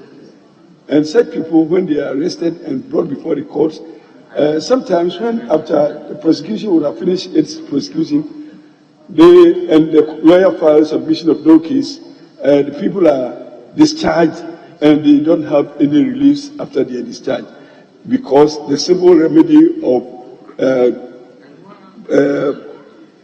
malicious prosecution is difficult to establish because it's situated on the police system, not on the complainant in most cases. So, Mr. Speaker, I suggest that we look at that civil remedy carefully so that it will be a deterrent for people who would justifiably report people for arrest and criminal charges leveled against them and go through prosecution unwarranted. Mr. Speaker, there are cases where the accused persons themselves try to evade service of rates. It is not the case that when you are charged with an offense, you are guilty thereof. So in a particular case, when the police called me to show presence in the police station a few weeks ago, I went there only to be told that I was an administrator to an estate, and the estate is in trouble because the division people are challenging, and therefore I needed to come and give my statement, which I gave. And I gave the statement, and the next thing was that I was out of the police station. So it is not all invitations that constitute arrest or allegation of a crime. So let us also be, even as accused persons or suspects, also avail ourselves so that the judicial system can also bring us the relief that we want. In most cases, there is also difficulty in access to lawyers. And as my senior was just saying, we don't have enough lawyers to be able to support the judicial system. Nevertheless, those of us as private lawyers, we go to court and we are always mindful of taking care of our clients, forgetting the fact that the accused person also standing trial who cannot afford your services is also at your mercy, because your call requires that you also give pro bono services to people who cannot afford. So put all these things together, we think that we must also try and support the system that we are trying to also attack. In any case, people of the press, and most of the time they are also very guilty, when they come to court and they don't understand the proceedings of the court, they don't seek knowledge. They only just go out and report as they understand. And some of the time, they are wrong in their reportage. And in most cases, sometimes they even go foul to the courts, the law of contempt, except that, the judges sometimes are very magnanimous and not apply the law properly. When you are in court, indeed, you need to understand the proceedings, you need to understand the rulings, so as to be able to report correctly. So there is so much confusion in the public space because of wrongful reportage. So we need to train our journalists also in the criminal procedure so that they will understand what is happening and they will report correctly. Mr. Speaker, with these few words, I thank you very much, and I commend the Speaker, the maker of the statement, for this thorough work he has done for us. Mr. Speaker, I thank you very much. Let him come to Medina. Thank you very much, Right Honorable Speaker. I want to say a very big thank you to my colleague from Salaga for this very insightful statement, particularly throwing the spotlight on criminal justice in our country. Mr. Speaker, the criminal justice jurisdiction in the country today is fraught with a lot of problems. And as a people, let's be truthful to ourselves. Not until we are very candid and truthful to ourselves and admit our failures, we cannot rise above those failures and begin to move forward with reforms. Mr. Speaker, in the first place, when you look at the constitutional provision in Article 19 of our Constitution, it says clearly that a person charged with a criminal offense shall be given a fair hearing within a reasonable time by a court. And if you read Article 19 to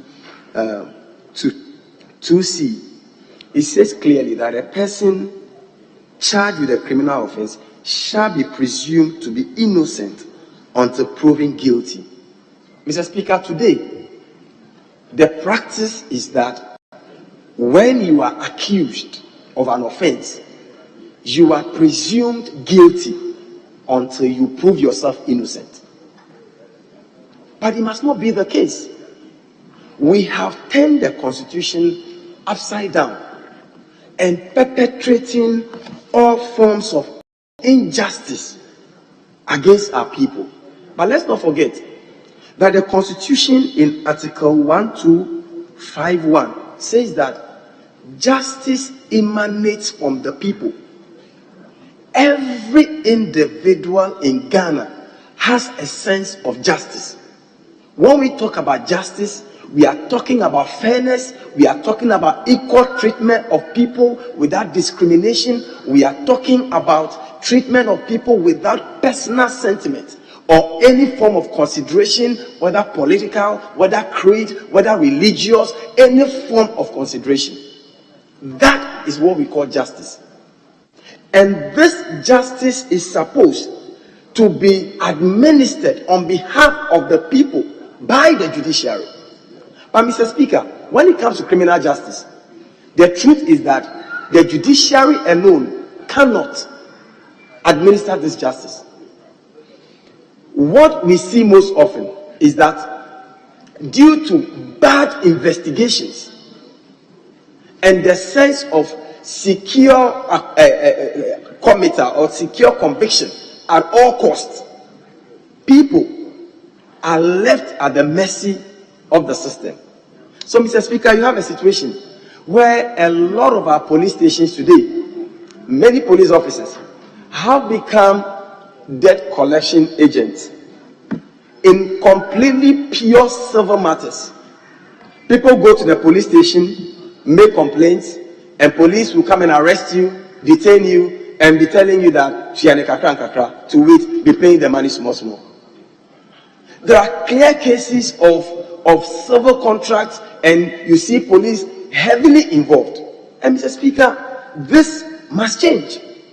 When you look at the caution by Justice Lord Howard CJ way back in the year 1924 in the case of R versus Success Justices, ex parte McCarthy, he made it clear that justice must not only be done, but must be seen to be done. In other words, people must feel that you are treating them well. When people are arrested, they must know that you are treating them well. Today, Mr. Speaker, the criminal procedure requires that police only arrest people upon reasonable suspicion of a crime. Because the position of the law is that it is not any suspicion or multitude of suspicion cannot lead to conviction. So it is not any suspicion, it's not any complaint that must warrant a police arrest. But today, any complaint without any iota of investigation, police will go and arrest. And most often than not, you get to court, they will be requesting the court to give them a remand warrant to remand the person. And you see the fact of police saying that investigation still continues. If you are still continuing investigation, why do you charge the person and put this person before court? So, Mr. Speaker, I think that our justice system needs a serious reforms. And it must start from the police to prosecution and indeed to the judiciary. Thank you very much, Mr. Speaker, for the opportunity. Yeah. I was coming to leadership.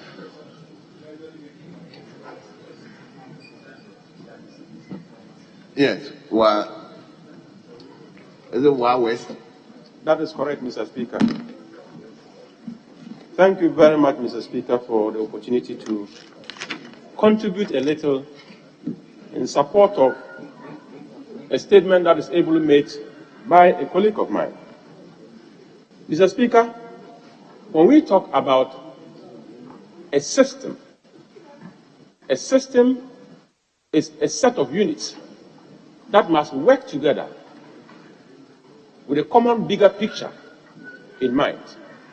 And when we are talking about the judicial system in an emerging democracy like Ghana is of much importance, and we have to look at it if our democracy can actually grow to the level that we want.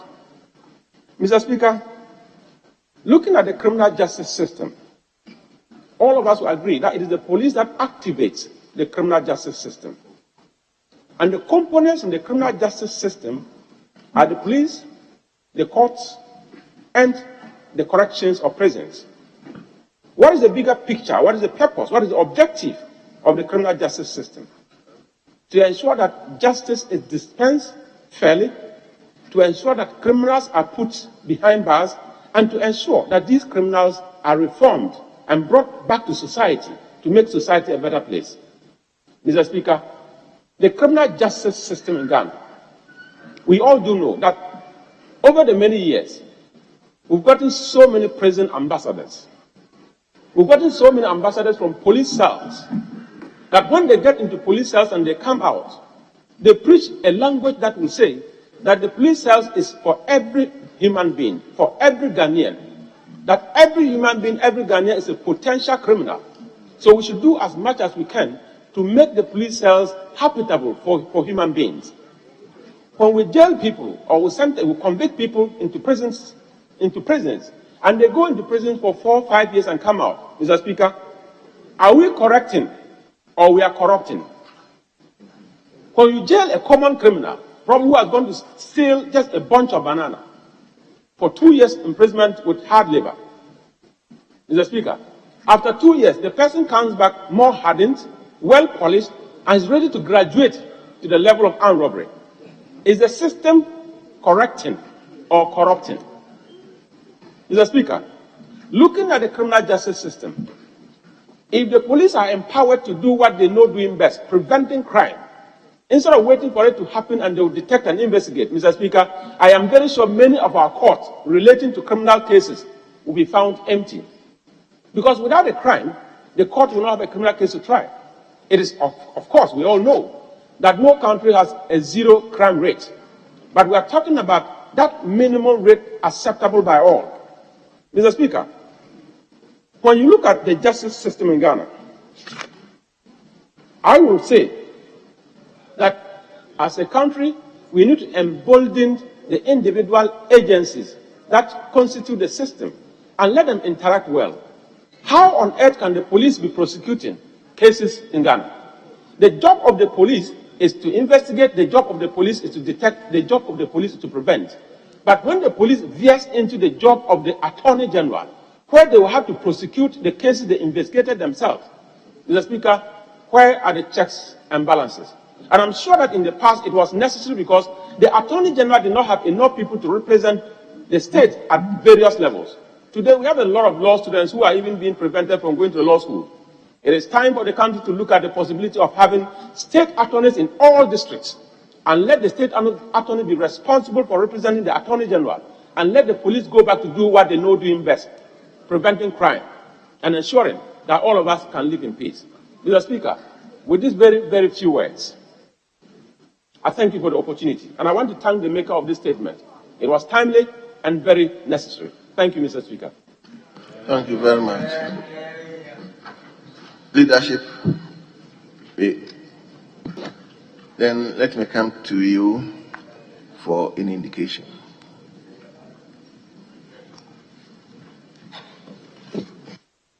Speaker, I thought that we'd be able to deal with the supplementary appropriation bill today, and also to deal with the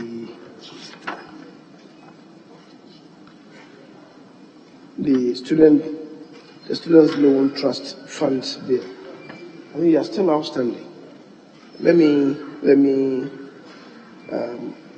give an indication to the Committee on Education to assist us tomorrow to deal with this. But, Mr. Speaker, we really needed to have dealt with this at the very beginning of this meeting, and it's still outstanding. The supplementary estimates, we also have to put it behind us. So if we're not able to do anything tomorrow, these two we should be able to deal with tomorrow. Fortunately, the ranking member on education is here.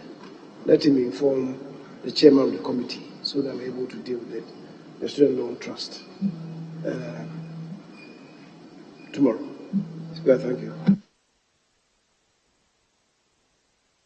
Yeah, thank you, Mr. Speaker. Mr. Speaker, as members of the committee, we have also been worried that since December last year, when this was referred to us under the certificate of urgency, we worked on it with the speed that was required.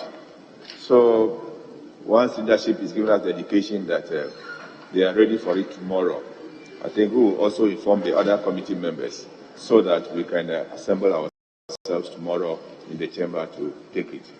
I'm sure it will not take so much time for us to work on this. Thank you, Mr. Speaker. Thank you very much. Honourable members, on that note, we bring the curtains down. We will take adjournment to tomorrow, the 2nd day of March 2022 at 10 o'clock in the forenoon. Honourable members, the House stands adjourned.